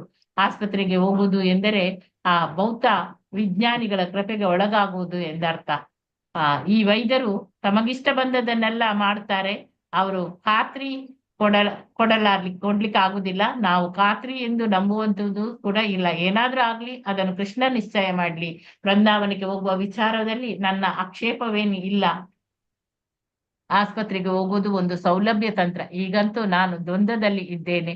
ನಾನು ಬದುಕುತ್ತಲೂ ಇಲ್ಲ, ಸಾಯುತ್ತಲೂ ಇಲ್ಲ ಅಂತ ಹೇಳ್ತಾರೆ. ಈಗ ಮುಂಬೈಯಲ್ಲಿರುವ ವೈದ್ಯರಿಗಿಂತ ವೃಂದಾವನದ ಕವಿರಾಜರು ಉತ್ತಮರೇ ಅಂತ ಎಂದು ತಮಾಲ ಕೃಷ್ಣರು ಕೇಳಿದಾಗ ಪ್ರಭುಪಾದರು ಉತ್ತರಿಸಿದ್ರು, ನೀಚನೋ ಉತ್ತಮನೋ ಅಂತೂ ಗಂಡ ಅಂತ ಒಬ್ಬ ಇರಬೇಕಲ್ಲ ಅಂತೇಳಿ.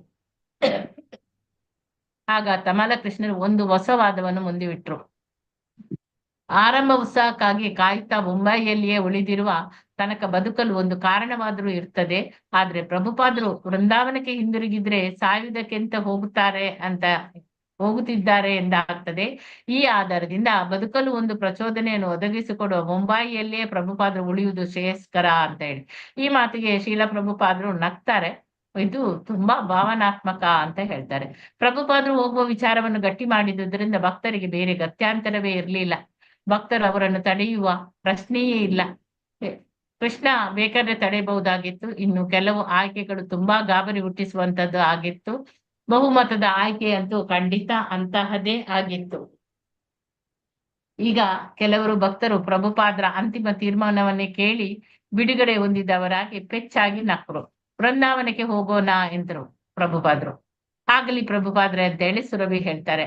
ಆದ್ರೆ ಶೀಲ ಪ್ರಭುಪಾದ್ರೆ ಕಮಲ ಕೃಷ್ಣರೆಂದ್ರು, ಇಲ್ಲಿ ಇರುವ ಭಕ್ತರಿಗೆಲ್ಲ ಏನು ಗತಿ ಅಂತ ಹೇಳಿ. ಅವರೆಲ್ಲ ನಿಮ್ಮನ್ನು ಅಷ್ಟೊಂದು ಶ್ರದ್ಧೆಯಿಂದ ಸೇವಿಸಿದ್ದಾರೆ, ನೀವು ಇಲ್ಲಿ ಇರದಿದ್ರೆ ಅವರು ದೇವಾಲಯದ ಆರಂಭೋತ್ಸವವನ್ನು ನಡೆಸೋದಾದ್ರೂ ಹೇಗೆ? ಈಗ ನೀವು ವೃಂದಾವನಕ್ಕೆ ಹೊರಟಿದ್ದೀರೆಂಬ ಸುದ್ದಿ ಕೇಳಿದಾಗ ಅವರೆಲ್ಲ ಅಲ್ಲಿಗೆ ಬರಲು ಬಯಸ್ತಾರೆ, ಇಲ್ಲಿ ಉಳಿಯಲು ಬಯಸುವುದಿಲ್ಲ. ತಮ್ಮ ತಮ್ಮ ಕೆಲಸಗಳನ್ನೆಲ್ಲ ಬಿಟ್ಟು ಎಲ್ಲರೂ ವೃಂದಾವನಕ್ಕೆ ಬರಲು ಇಚ್ಛೆ ಪಡ್ತಾರೆ. ಆಗಲಿ ಅವರೆಲ್ಲ ಬರ್ಲಿ ಅಂತ ಹೇಳಿ ಪ್ರಭುಪಾದ್ರು ಹೇಳ್ತಾರೆ. ನನ್ನ ಅಭ್ಯಂತರವೇನು ಇಲ್ಲ. 1000 ಭಕ್ತರು ಪ್ರಭುಪಾದ್ರ ಜೊತೆಗೆ ಇರಲು ಬಂದು ಬಿಟ್ರೆ ಜಗತ್ತಿನಾದ್ಯಂತ ಇಸ್ಕಾನ್ ಕೆಲಸಕ್ಕೆ ಏಟು ಬೀಳ್ತದೆ ಅಂತ ಹೇಳಿ ತಮಾಲ ಕೃಷ್ಣರು ಹೇಳ್ತಾರೆ. ಪ್ರಭುಪಾದ್ರು ಮತ್ತೆ ತಮ್ಮ ಅಭ್ಯಂತರವೇನು ಇಲ್ಲ ಅಂತ ಹೇಳ್ತಾರೆ. GBC ಸದಸ್ಯರೆಲ್ಲ ಕಡ್ಡಾಯವಾಗಿ ಬರಬೇಕೇ ಅಂತ ತಮಾಲ ಕೃಷ್ಣರು ಕೇಳಿದಾಗ ಹೌದು ಅಂತ ಹೇಳ್ತಾರೆ ಪ್ರಭುಪಾದ್ರು. ಇನ್ನು ಕೇಳುವುದೇನೂ ಇರಲಿಲ್ಲ. ಪ್ರಭುಪಾದ್ರು ವೃಂದಾವನಕ್ಕೆ ಪ್ರಯಾಣಕ್ಕೆ ಎಲ್ಲಾ ಸಿದ್ಧತೆಗಳನ್ನು ಮಾಡುವುದಕ್ಕಾಗಿ ಭಕ್ತರೆಲ್ಲರೂ ಅಲ್ಲಿಂದ ಕಾಲ್ ತೆಗಿತಾರೆ. ಪ್ರಭುಪಾದ್ರ ಜೊತೆಗೆ ಕುಲಾದ್ರಿ ಮಾತ್ರ ಉಳಿದುಕೊಳ್ತಾರೆ. ಕುಲಾದ್ರಿ, ನಿಮ್ಗೇನ್ ಅನಿಸ್ತದೆ ಅಂತ ಹೇಳಿ ಪ್ರಭುಪಾದ್ರ ಕೇಳ್ತಾರೆ. ಪ್ರಭುಪಾದ್ರ ಬಯಕೆಯನ್ನು ಕೆಲವು ಭಕ್ತರು ವಿರೋಧಿಸಿದ್ದು ಮತ್ತು ವಿರುದ್ಧವಾಗಿ ವಾದಿಸುವುದು ಕುಲಾದ್ರಿಗಳಿಗೆ ಹಿಡಿಸಿರ್ಲಿಲ್ಲ. ಶೀಲ ಪ್ರಭುಪಾದ್ರೆ, ನನಗೆ ನಿಜವಾಗಿ ಏನು ಅಂತೇಳಿ ಗೊತ್ತಾಗುದಿಲ್ಲ. ಅವರೆಲ್ಲ ನಿಮ್ಗೆ ಹಾಗೆ ಸಲಹೆ ಕೊಡ್ಲಿಕ್ಕೆ ಹೇಗೆ ಸಾಧ್ಯ? ನಾನು ಮಧ್ಯೆ ತಲೆ ಹಾಕ್ತಿದ್ದೇನೆ ಅಂತ ಎನಿಸ್ತದೆ. ನಾನು ಇಲ್ಲಿ ಇರಬಾರ್ದಾಗಿತ್ತು. ಆದ್ರೆ ನೀವು ಎಲ್ಲಿರ್ಬೇಕೋ ಹೋಗ್ಬೇಕು ಎಂಬ ಬಗೆಗೆ ಕೃಷ್ಣನ ಆಜ್ಞೆಗಾಗಿ ಕಾಯ್ತಿದ್ದೀರಿ ಅಂತ ನನಗೆ ಅನಿಸ್ತದೆ ಅಂತ ಹೇಳಿ ಕುಲಾದ್ರಿ ಹೇಳ್ತಾರೆ. ಏನು ಎಂದು ಪ್ರಭುಪಾದ ಕೇಳಿದ್ರು. ಆಗ ನೀವು ಕೃಷ್ಣನ ತೀರ್ಮಾನಕ್ಕಾಗಿ ಕಾಯ್ತಾ ಇದ್ದೀರಿ ಎಂದು ಕಾಣ್ತದೆ ಎಂದು ಕುಲಾದ್ರಿ ಹೇಳಿದ್ರು. ನೀವು ಕೃಷ್ಣನ ತೀರ್ಪಿಗೆ ಕಾಯುವ ಪಕ್ಷದಲ್ಲಿ ನೀವು ವೃಂದಾವನದಲ್ಲೇ ಇರಬಹುದಲ್ಲ. ಪ್ರಭುಪಾದ್ರ ಕಣ್ಣು ಮುಚ್ಚುತ್ತಾ ನಗ್ತಾರೆ. ಖಂಡಿತ ನಿಮ್ಮದು ಇದು ಒಳ್ಳೆಯ ಸಲಹೆ ಅಂತ ಹೇಳ್ತಾರೆ. ಇಲ್ಲಿಗೆ ಈ 9ನೇ ಅಧ್ಯಾಯ ಮುಗಿಯಿತು. ಇನ್ನು ಕೃಷ್ಣನ ಮಹಾಸೇನಾನಿ ಎಂಬ 10ನೇ ಅಧ್ಯಾಯವನ್ನು ಓದೋಣ. ಪುಸ್ತಕ ಯಾರೆಲ್ಲಾದ್ರೂ ಇದೆಯಾ?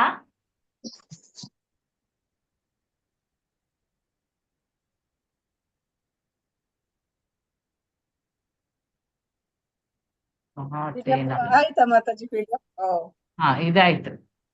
ಇನ್ನು ಬೇರೆ ಇದು ಮಾಡ್ತೇನೆ, ಡೌನ್ಲೋಡ್ ಮಾಡ್ತೇನೆ.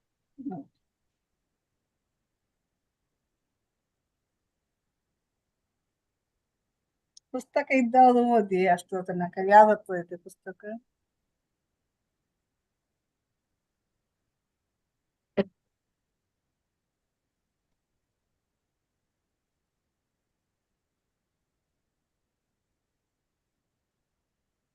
ಯಾರತ್ರವೂ ಇಲ್ಲ ಕಾಣ್ಬೇಕು.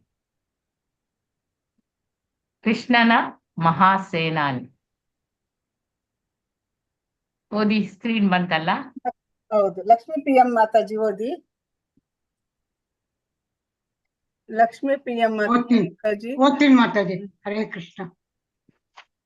ಸ್ಕ್ರೀನ್ ಬರ್ತಾ ಇದೆ, ಸರಿ ಮಾಡ್ಕೊಳ್ತಾ ಇದೆ.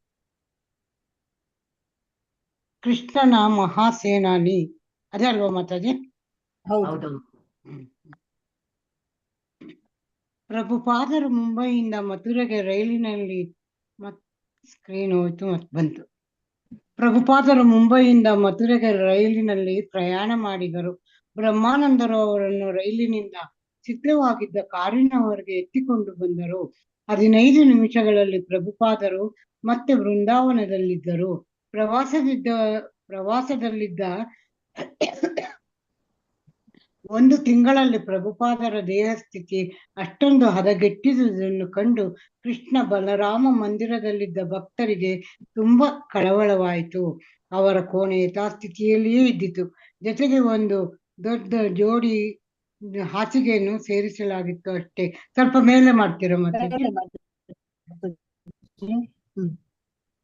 ಜೊತೆಗೆ ಪ್ರಭುಪಾದರು ಮಲಗಿಕೊಂಡರು. ತೆರೆಗಳನ್ನು ಇಳಿಬಿಟ್ಟು ದೀಪಗಳನ್ನು ಮಂಕುಗೊಳಿಸಲಾಯಿತು. 5 ನಿಮಿಷ ಅವರು ಕಣ್ಣು ಮುಚ್ಚು ಮಲಗಿದ್ದರು. ಶ್ರೀಲ ಪ್ರಭುಪಾದರೆ, ಈಗ ನೀವು ಮತ್ತೆ ಮನೆಗೆ ಮರಳಿದ್ದೀರಿ ಎಂದು ತಮಾಲ ಕೃಷ್ಣರು ಹೇಳಿದರು. ಆಗಲೂ ಶ್ರೀಲ ಪ್ರಭುಪಾದರು ಅಲುಗಾಡದೆ ಮಲಗಿದ್ದರು. ಅನಂತರ ಕೈಗಳನ್ನು ಎದೆಯ ಮೇಲೆ ತಂದುಕೊಂಡು ಜೋಡಿಸಿ ಕೃತಜ್ಞತೆಗಳು ಎಂದರು. ಸ್ವಲ್ಪ ಸಮಾಧಾನವಾದಂತೆ ಕಂಡಿತು. ಈಗ ನೀವು ಕೃಷ್ಣ ಬಲರಾಮರ ಶ್ರೀರಕ್ಷೆಯಲ್ಲಿದ್ದೀರಿ ಎಂದು ತಮಾಲ ಕೃಷ್ಣ ಹೇಳಿದರು. ಶ್ರೀಲ ಪ್ರಭುಪಾದರು ನಗುತ್ತಾ ತಲೆಯಾಡಿಸಿದರು. ಹೌದು, ಕೃಷ್ಣ ತ್ವದೀಯ ಪದ ಪಂಕಜ ಪಂಜರಾಂತಂ ಎಂದು ಕುಲಶೇಖರರು ಮಾಡಿದ್ದ ಕೃಷ್ಣ ಸ್ತೋತ್ರವನ್ನು ಉದ್ಧರಿಸಿದರು. ನಿನ್ನ ಪಾದ ಕಮಲವೆನ್ನುವ ಪಂಜರದೊಳ ಗೂಡಿನಲ್ಲಿ ಮಗ್ನವಾಗಲೆನ್ನ ಮನವು ಎನ್ನ ವೇಳೆಯಲ್ಲಿ ಇಲ್ಲದಿರಲು ಹೇಳು ಹೇಳು ಕೊನೆಯ ಉಸಿರುವಿನ ವೇಳೆಗೆ ಬರ್ಪುದೆಂತು ನಿನ್ನ ಸ್ಮರಣೆ ನನ್ನ ಮನಸ್ಸಿನಲ್ಲಿ. ಮೇಲೆ ಧನ್ಯವಾದ ಮಾತಾಡಿ. ಮಾತಾಜಿ. ಧನ್ಯವಾದ ಮಾತಾಜಿ. ಹರೇ ಕೃಷ್ಣ. ಹರೇ ಕೃಷ್ಣ ಮಾತಾಜಿ. ಕಾಂತಮಣಿ ಮಾತಾಜಿ ಓದಿ. ಹರೇ ಕೃಷ್ಣ ಮಾತಾಜಿ. ಶೀಲ ಪ್ರಭುಪಾದರ ಸ್ಥಿತಿ ತುಂಬಾ ವಿಷಮಿಸಿದ್ದರು. ಅವರು ಕೃಷ್ಣನ ಹೆಸರು, ಶ್ರೀರೂಪ, ಲೀಲೆಗಳು ಅಥವಾ ದೈವಿ ಸೇವೆ ಹೀಗೆ ಒಂದಲ್ಲ ಒಂದು ಬಗೆಯಲ್ಲಿ ಕೃಷ್ಣ ಧ್ಯಾನದಲ್ಲೇ ಮುಳುಗಿದ್ದರು. ಹಿಂದೆ ಮಾಡುತ್ತಿದ್ದಂತೆ 9:30 ಗಂಟೆಗೆ ಕೃಷ್ಣ ಬಲರಾಮನನ್ನು ನೋಡಲು ಹೋಗಬಹುದೆಂದು ಪ್ರಭುಪಾದರು ಸೂಚಿಸಿದರು. ಆದರೆ ಆ ದಿನ ವಿಶ್ರಾಂತಿ ಪಡೆದು ಮರುದಿನದಿಂದ ಹಾಗೆ ಮಾಡಲಿ ಎಂದು ಭಕ್ತರು ಸಲಹೆ ಮಾಡಿದರು. ನಿಮ್ಮಿಷ್ಟದಂತೆ ಮಾಡುತ್ತೇನೆ ಎಂದು ಪ್ರಭುಪಾದರು ಹೇಳಿದರು. ಕವಿರಾಜರನ್ನು ಬರಮಾಡಿಕೊಳ್ಳುವ ಅಪೇಕ್ಷೆಯಿಂದೆಯೇ ಎಂದು ತಮಾಲಕೃಷ್ಣರು ಪ್ರಭುಪಾದರನ್ನು ಕೇಳಿದರು. ನೀವೇ ಹೇಳಿದ್ದೀರಲ್ಲ, ನೀಚನೋ ಉತ್ತಮನೋ ಅಂತೂ ಗಂಡ ಅಂತ ಒಬ್ಬ ಇರಬೇಕಲ್ಲ. ಶ್ರೀಲ ಪ್ರಭುಪಾದರು ತಲೆ ಆಡಿಸಿ ಹೇಳಿದರು, ಅದನ್ನೆಲ್ಲ ನಿಮಗೆ ಬಿಟ್ಟಿದ್ದೇನೆ. ಮಾತಾಜಿ ಮೇಲೆ ಮಾಡಿ. ಮಾತಾಜಿ. ನಾನು ಕೃಷ್ಣ ಬಲರಾಮರ ಧ್ಯಾನದಲ್ಲಿರಲು ಬಿಡಿ. ಮಧ್ಯಾಹ್ನ 4 ಗಂಟೆಗೆ ಸ್ವಲ್ಪ ಮುನ್ನ ಭಕ್ತರು ಶ್ರೀಮದ್ ಭಾಗವತ ಪಠಣವನ್ನು ಗಟ್ಟಿಯಾಗಿ ಮಾಡುತ್ತಿದ್ದಾಗ ದೇವಾಲಯದ ಗಂಟೆ ಹೊಡೆಯುತ್ತೆ ಎಂದು ಹೇಳಿದರು. 1975ರಲ್ಲಿ ದೇವಾಲಯದ ಸ್ಥಾಪನೆ ಆದಂದಿನಿಂದ ದೇವಾಲಯದ ಮುಂದಿರುವ ಪ್ರವೇಶವಾಗದ ಗಂಟೆ ಪ್ರತಿ ಅರ್ಧ ಗಂಟೆಗೂ ಮೊಳಗಬೇಕೆಂದು ಅವರು ಕಟ್ಟಳೆ ಮಾಡಿದ್ದರು. ಮೊದಲಲ್ಲಿ ರಾತ್ರಿಯೆಲ್ಲ ಎಚ್ಚರವಾಗಿದ್ದು ತಪ್ಪದೇ ಗಂಟೆಯನ್ನು ಬಾರಿಸುವ ಕಾವಲುಗಾರರನ್ನು ನೇಮಿಸಿಕೊಳ್ಳುವುದು ದೇವಾಲಯದ ಅಧ್ಯಕ್ಷರಿಗೆ ಕಷ್ಟವಾಗಿತ್ತು. ಆದರೆ ಮುಂದೆ ಶ್ರೀಲ ಪ್ರಭುಪಾದರು ಉಗ್ರವಾಗಿ ಕಟ್ಟಳೆ ಮಾಡಿದ್ದರಿಂದ ದೇವಾಲಯದ ವ್ಯವಸ್ಥಾಪಕರು ಕೊನೆಗೆ ಗಂಟೆ ಹೊಡೆಯುವ ಕೆಲಸವನ್ನು ವ್ಯವಸ್ಥೆಗೊಳಿಸಿದರು. ಶ್ರೀಲ ಪ್ರಭುಪಾದರ ಪಾಲಿಗೆ ಅದು ದೇವಾಲಯದ ನಿರ್ವಹಣೆಯ ಸಮಗ್ರ ಸಾಮರ್ಥ್ಯದ ದ್ಯೋತಕವಾಗಿತ್ತು. ಕ್ರಮ ತಪ್ಪದೆ ಗಂಟೆಯನ್ನು ಬಾರಿಸುವಂತ ಸಣ್ಣ ಕೆಲಸವನ್ನು ಮಾಡಲಾಗದಿದ್ದರೆ ಅವರು ಉಳಿದ ಕೆಲಸಗಳನ್ನೆಲ್ಲ ಹೇಗೆ ನಿರ್ವಹಿಸಿಯಾರು? ಗಂಟೆಯನ್ನ ಕ್ರಮವಿಲ್ಲದ ವೇಳೆಯಲ್ಲಿ ಹೊಡೆದಂತೆ ತಮಗೆ ಭಾಸವಾಯಿತು ಎಂದು ಶ್ರೀಲ ಪ್ರಭುಪಾದರು ಈಚೆಗೆ ಹೇಳಲಾರಂಭಿಸಿದ್ದರು. ಅದು ಬೇರೆಯ ಗಂಟೆ ಇರಬಹುದು ಎಂದು ತಮಾಲಕೃಷ್ಣರು ಹೇಳಿದರು. ಭಕ್ತರು ಭಾಗವತ ಪಠಣವನ್ನು ಮುಂದುವರಿಸಿದರು. ದೇವಾಲಯದ ಗೋಪುರದ ಗಂಟೆಯ ವಿಚಾರವನ್ನು ಪ್ರಭುಪಾದರು ಮತ್ತೆ ವಿಚಾರಿಸಿದರು. ಅದನ್ನು ಪರಿಶೀಲಿಸನೆಂದು ಹರಿಶೌರಿಗಳು ಎದ್ದಾಗ 1, 2, 3, 4 ಹೀಗೆ ಸಮಯವನ್ನು ಸರಿಯಾಗಿ ತಿಳಿಸುವ ಗಂಟೆಯ ನಾದವು ಜೋರಾಗಿ ಕೇಳಿ ಬರುತ್ತಿತ್ತು. ನನ್ನ ಕಾಳಜಿ ಇದೆ, ಇಂತಹ ದೊಡ್ಡ ಸಂಸ್ಥೆಯನ್ನು ವ್ಯವಸ್ಥಿತವಾಗಿ ನಿರ್ವಹಿಸಬೇಕು. ಸರಿಯಾಗಿ ವ್ಯವಸ್ಥೆಗೊಳಿಸದಿದ್ದರೆ ಎಲ್ಲ ಹಾಳಾಗುತ್ತದೆ ಎಂದು ಪ್ರಭುಪಾದರು ಹೇಳಿದರು. ಹಾಗಾಗುವುದು ಸಾಧ್ಯವಿಲ್ಲ. ನೀವು ಸ್ಥಾಪಿಸಿರುವುದನ್ನು ಹಾಳುಗೆಡವಲು ಅವಕಾಶ ಮಾಡುವುದಿಲ್ಲ. ಇಷ್ಟರ ಮಟ್ಟಿಗೆ ನಾವು ನಿಮಗೆ ಋಣಿಗಳಾಗಿದ್ದೇವೆ ಎಂದು ತಮಾಲಕೃಷ್ಣರು ಹೇಳಿದರು. ಧನ್ಯವಾದಗಳು ಮಾತಾಜಿ. ಧನ್ಯವಾದಗಳು. ಲಲಿತಾ ಮಾತಾಜಿ ಓದಿ. ಹರೇ ಕೃಷ್ಣ ಮಾತಾಜಿ. ದಯವಿಟ್ಟು ಹಾಗಾಗದಂತೆ ನೋಡಿಕೊಳ್ಳಿ ಎಂದು ಪ್ರಭುಪಾದರು ಹೇಳಿದರು. ಇಷ್ಟಾದರೂ ಶ್ರೀಲ ಪ್ರಭುಪಾದರು ಅಕ್ಷಯಾನಂದ ಸ್ವಾಮಿಗಳಿಗೆ ಹೇಳಿ ಕಳಿಸಿ ಅವರು ಕೋಣೆಗೆ ಕಾಲಿಡುತ್ತಿದ್ದಂತೆಯೇ ಗಂಟೆ ಹೊಡೆಯುತ್ತಿದೆಯೋ ಇಲ್ಲವೋ ಎಂದು ಕೇಳಿದರು. ಅದು ಬಹುಶಃ ತಮ್ಮ ಗುರು ಮಹಾರಾಜರ ಕೊನೆಯ ಆಜ್ಞೆ ಎಂಬಷ್ಟರ ಮಟ್ಟಿಗೆ ಆ ಆಜ್ಞೆಯನ್ನು ಗಂಭೀರವಾಗಿ ಸ್ವೀಕರಿಸಿದ ಅಕ್ಷಯಾನಂದರು ಆ ಕಡೆಗೆ ಶ್ರದ್ಧೆಯಿಂದ ಗಮನವಿಡುವುದಾಗಿ ಆಶ್ವಾಸನೆ ಕೊಟ್ಟರು. ಒಳಗೆ ಬಂದ ಅರ್ಚಕರು ಕೃಷ್ಣ ಬಲರಾಮರ ಒಂದು ಬಾರಿಯ ಗಂಧಯುಕ್ತ ತುಳಸಿ ಮಾಲೆಯನ್ನು ಶ್ರೀಲ ಪ್ರಭುಪಾದರಿಗೆ ಕೊಟ್ಟರು. ಪ್ರಭುಪಾದರು ಮತ್ತೆ ಭಾಗವತ ಪಠಣದ ಕಡೆಗೆ ಗಮನ ನೀಡಿದರು. ಕೆಲ ಕಾಲದ ನಂತರ ಶ್ರೀಲ ಪ್ರಭುಪಾದರು ಕಳೆದ ಕೆಲವು ವಾರಗಳ ಘಟನೆಗಳನ್ನು ತಮಾಲಕೃಷ್ಣರಲ್ಲಿ ಹೇಳಿಕೊಂಡರು. ನೀವು ಸ್ವಲ್ಪವೂ ಕಷ್ಟವಾಗದಂತೆ ನನ್ನನ್ನು ಲಂಡನ್ನಿಗೆ ಕರೆದುಕೊಂಡು ಹೋಗಿ ಮತ್ತೆ ಹಿಂದಕ್ಕೆ ಕರೆದು ತಂದದ್ದಕ್ಕೆ ನಿಮಗೆ ವಂದನೆಯನ್ನು ಸಲ್ಲಿಸಲೇಬೇಕು. ಆ ಗೌರವ ನಿಮಗೆ ಸಲ್ಲುತ್ತದೆ. ಅದಕ್ಕಾಗಿ ನಿಮ್ಮನ್ನು ವಂದಿಸುತ್ತೇನೆ. ನಾನೋ ನರಪೇತಲ, ಆದರೂ ನೀವು ಈ ಕೆಲಸ ಮಾಡಿದ್ದೀರಿ. ಕೃಷ್ಣ ನಿಮಗೆ ಒಳ್ಳೆಯದನ್ನು ಮಾಡಲಿ. ಹರಿಶೌರಿಗಳು ದೆಹಲಿಯಿಂದ ಪ್ರಭುಪಾದರ ಇನ್ನೊಂದು ವಿವರವಾದ ಜಾತಕವನ್ನು ಜಾತಕ ನಕ್ಷೆಯನ್ನು ತರಿಸಿದ್ದರು. 10 ಬ್ರಾಹ್ಮಣರು 21 ದಿನಗಳವರೆಗೆ ರುದ್ರವನ್ನು ಜಪಿಸುವಂತೆ ಆ ಜ್ಯೋತಿಷಿ ಸೂಚಿಸಿದ್ದ. ನಮ್ಮಲ್ಲಿ ಮಹಾಮಂತ್ರ ಇದೆ, ಆದ್ದರಿಂದ ಬೇರೆ ಮಂತ್ರ ಅಗತ್ಯವಿಲ್ಲ ಎಂದು ಶ್ರೀಲ ಪ್ರಭುಪಾದರು ಆ ಸಲಹೆಯನ್ನು ತಳ್ಳಿ ಹಾಕಿದರು. ಈ ಜಾತಕ ನಕ್ಷೆಗಳು ಭಕ್ತರಿಗೆ ಅನ್ವಯಿಸುತ್ತವೆಯೇ ಶ್ರೀಲ ಪ್ರಭುಪಾದರೇ ಎಂದು ಹರಿಶೌರಿಗಳು ಕೇಳಿದರು. ಇಲ್ಲ, ಶ್ರೀಲ ಪ್ರಭುಪಾದರೆಂದರು. ಜ್ಯೋತಿಷ್ಯದ ಮೇಲೆ ಹಣವನ್ನು ಪೋಲು ಮಾಡಬೇಡಿ. ಶ್ರೀಲ ಪ್ರಭುಪಾದರಿಗೆ ಕೀರ್ತನದಲ್ಲಿ ಅಚಲ ಶ್ರದ್ಧೆ. ಮತ್ತೆ ನಿರಂತರ ಕೀರ್ತನವನ್ನು ಆರಂಭಿಸುತ್ತೇವೆ ಎಂದು ತಮಾಲ ಕೃಷ್ಣರು ಹೇಳಿದಾಗ ಪ್ರಭುಪಾದರು ಅದೀಗ ಸರಿಯಾದ ಕೆಲಸ. ಈ ಜ್ಯೋತಿಷಿಗಳೆಲ್ಲ ಕರ್ಮಿಗಳು, ನಮಗೆ ಕರ್ಮಿಗಳನ್ನು ಕಟ್ಟಿಕೊಂಡು ಏನೂ ಆಗಬೇಕಿಲ್ಲ ಎಂದರು. ಹರೇ ಕೃಷ್ಣ ಮಾತಾಜಿ. ಧನ್ಯವಾದಗಳು ಮಾತಾಜಿ. ಧನ್ಯವಾದಗಳು. ಇಲ್ಲಿ ಕೃಷ್ಣನ ಮಹಾಸೇನಾನಿ ಪ್ರಭುಪಾದ್ರು, ಆ ಪ್ರಭುಪಾದ್ರು ಬೊಂಬಾಯಿಯಿಂದ ಅಲ್ಲಿ ಮಥುರೆಗೆ ಅವರು ರೈಲಿನಲ್ಲಿ ಪ್ರಯಾಣ ಮಾಡ್ತಾರೆ. ಬ್ರಹ್ಮಾನಂದರು ಅವರನ್ನು ರೈಲಿನಿಂದ ಸಿದ್ಧವಾಗಿದ್ದ ಕಾರಿನವರೆಗೆ ಎತ್ತಿಕೊಂಡು ಹೋಗ್ತಾರೆ. 15 ನಿಮಿಷದಲ್ಲಿ ಪ್ರಭುಪಾದ್ರು ಮತ್ತೆ ವೃಂದಾವನದಲ್ಲಿ ಇರ್ತಾರೆ. ಪ್ರವಾಸದಲ್ಲಿ 1 ತಿಂಗಳಲ್ಲಿ ಪ್ರಭುಪಾದರ ದೇಹ ಸ್ಥಿತಿ ಹದಗೆಟ್ಟಿದ್ದನ್ನು ಕಂಡು ಕೃಷ್ಣ ಬಲರಾಮ ಮಂದಿರದಲ್ಲಿದ್ದ ಭಕ್ತರಿಗೆ ತುಂಬಾ ಕಳವಳ ಆಗ್ತದೆ. ಅವರ ಕೋಣೆ ಯಥಾ ಸ್ಥಿತಿಯಲ್ಲೇ ಇದ್ದಿತ್ತು. ಜೊತೆಗೆ ಒಂದು ದೊಡ್ಡ ಜೋಡಿ ಹಾಸಿಗೆಯನ್ನು ಸೇರಿಸಲಾಗಿತ್ತು ಅಷ್ಟೇ. ಪ್ರಭುಪಾದ್ರು ಮಲಗಿಕೊಂಡಿದ್ರು. ತೆರೆಗಳನ್ನು ಇಳಿಬಿಟ್ಟು ದೀಪಗಳನ್ನು ಮಂಕುಗೊಳಿಸಲಾಯಿತು. 5 ನಿಮಿಷ ಅವರು ಕಣ್ಣು ಮುಚ್ಚಿ ಮಲಗಿದ್ರು. ಶ್ರೀಲ ಪ್ರಭುಪಾದ್ರೆ, ಈಗ ನೀವು ಮತ್ತೆ ಮನೆಗೆ ಮರಳಿದ್ದೀರಾ ಅಂತ ಹೇಳಿ ತಮಲಕೃಷ್ಣರು ಹೇಳ್ತಾರೆ. ಆಗಲೂ ಶ್ರೀಲ ಪ್ರಭುಪಾದ್ರು ಅಲುಗಾಡದೆ ಹಾಗೇ ಮಲಗಿದ್ರು. ಅನಂತರ ಕೈಗಳನ್ನು ಎದೆಯ ಮೇಲೆ ತಂದುಕೊಂಡು ಜೋಡಿಸಿ ಕೃತಜ್ಞತೆಗಳು ಅಂತ ಹೇಳ್ತಾರೆ. ಸ್ವಲ್ಪ ಸಮಾಧಾನವಾದಂತೆ ಕಂಡಿತು. ನೀವು ಕೃಷ್ಣ ಬಲರಾಮರ ಶ್ರೀ ರಕ್ಷೆಯಲ್ಲಿ ಇದ್ದೀರಾ ಅಂತ ಹೇಳಿ ತಮಾಲಕೃಷ್ಣ ಹೇಳ್ತಾರೆ. ಆಗ ಶ್ರೀಲ ಪ್ರಭುಪಾದ್ರು ನಗ್ತಾ ತಲೆ ಅಲ್ಲಾಡಿಸ್ತಾರೆ. ಹೌದು, ಕೃಷ್ಣ ತ್ವದೀಯ ಪದಪಂಕಜ ಪಂಜರಾತಂ ಎಂದು ಕುಲಶೇಖರರು ಮಾಡಿದ ಆ ಕೃಷ್ಣ ಸ್ತೋತ್ರವನ್ನು ಉದ್ಧರಿಸಿದ್ರು. ಅಲ್ಲಿ ನಿನ್ನ ಪಾದಕಮಲವೆನ್ನುವ ಆ ಪಂಜರದ ಒಳಗೂಡಿನಲ್ಲಿ ಮಗ್ನವಾಗಲೆನ್ನುವ ಮನ ಎಲ್ಲ ವೇಳೆಯಲ್ಲೂ ಇಲ್ಲದಿರಲು ಹೇಳು ಕೊನೆಯ ಉಸಿರಿನ ವೇಳೆಗೆ ಬರ್ಪುದೆಂದು ನಿನ್ನ ಸ್ಮರಣೆ ನನ್ನ ಮನಸ್ಸಿನಲ್ಲಿ ಅಂತೇಳಿ. ಹೇಗೆ ಬರ್ತದೆ ಕೊನೆಯ ಉಸಿರಿನಲ್ಲಿ ವೇಳೆಗೆ ಅಂತೇಳಿ ಶ್ರೀಲ ಪ್ರಭುಪಾದರ ಸ್ಥಿತಿ ತುಂಬಾ ವಿಷಮವೆನಿಸಿದ್ರು ಕೂಡ ಅಲ್ಲಿ ಕೃಷ್ಣನ ಹೆಸರು, ಶ್ರೀರೂಪ, ಲೀಲೆಗಳು ಅಥವಾ ದೈವಿ ಸೇವೆ ಹೀಗೆ ಒಂದಲ್ಲ ಒಂದು ಬಗೆಯ ಕೃಷ್ಣ ಧ್ಯಾನದಲ್ಲಿ ಅವರು ಮುಳುಗಿದ್ರು. ನಿನ್ನೆ ಮಾಡುತ್ತಿದ್ದಂತೆ 9:30 ಗಂಟೆಗೆ ಕೃಷ್ಣ ಬಲರಾಮನ ನೋಡಲು ಹೋಗ್ತಾರೆ ಅಂತೇಳಿ ಪ್ರಭುಪಾದರು ಸೂಚಿಸಿದ್ರು. ಆದ್ರೆ ಆ ದಿನ ವಿಶ್ರಾಂತಿ ಪಡೆದು ಮರುದಿನದಿಂದ ಹಾಗೆ ಮಾಡ್ಲಿ ಅಂತೇಳಿ ಭಕ್ತರು ಸಲಹೆ ಮಾಡ್ತಾರೆ. ನಿಮ್ ಇಷ್ಟದಂತೆ ಮಾಡ್ತೇನೆ ಅಂತ ಹೇಳಿ ಪ್ರಭುಪಾದರು ಹೇಳ್ತಾರೆ. ಕವಿರಾಜರನ್ನು ಬರಮಾಡಿಕೊಳ್ಳುವ ಅಪೇಕ್ಷೆ ಇದೆಯೇ ಎಂದು ತಮಾಲಕೃಷ್ಣ ಪ್ರಭುಪಾದರನ್ನು ಕೇಳಿದಾಗ, ನೀವು ಹೇಳಿದ್ರಲ್ಲ ನೀಚನು ಉತ್ತಮನು ಅಂತ ಒಂದ್ ಗಂಡ ಅಂತ ಒಬ್ಬ ಇರಬೇಕಲ್ಲ ಅಂತೇಳಿ.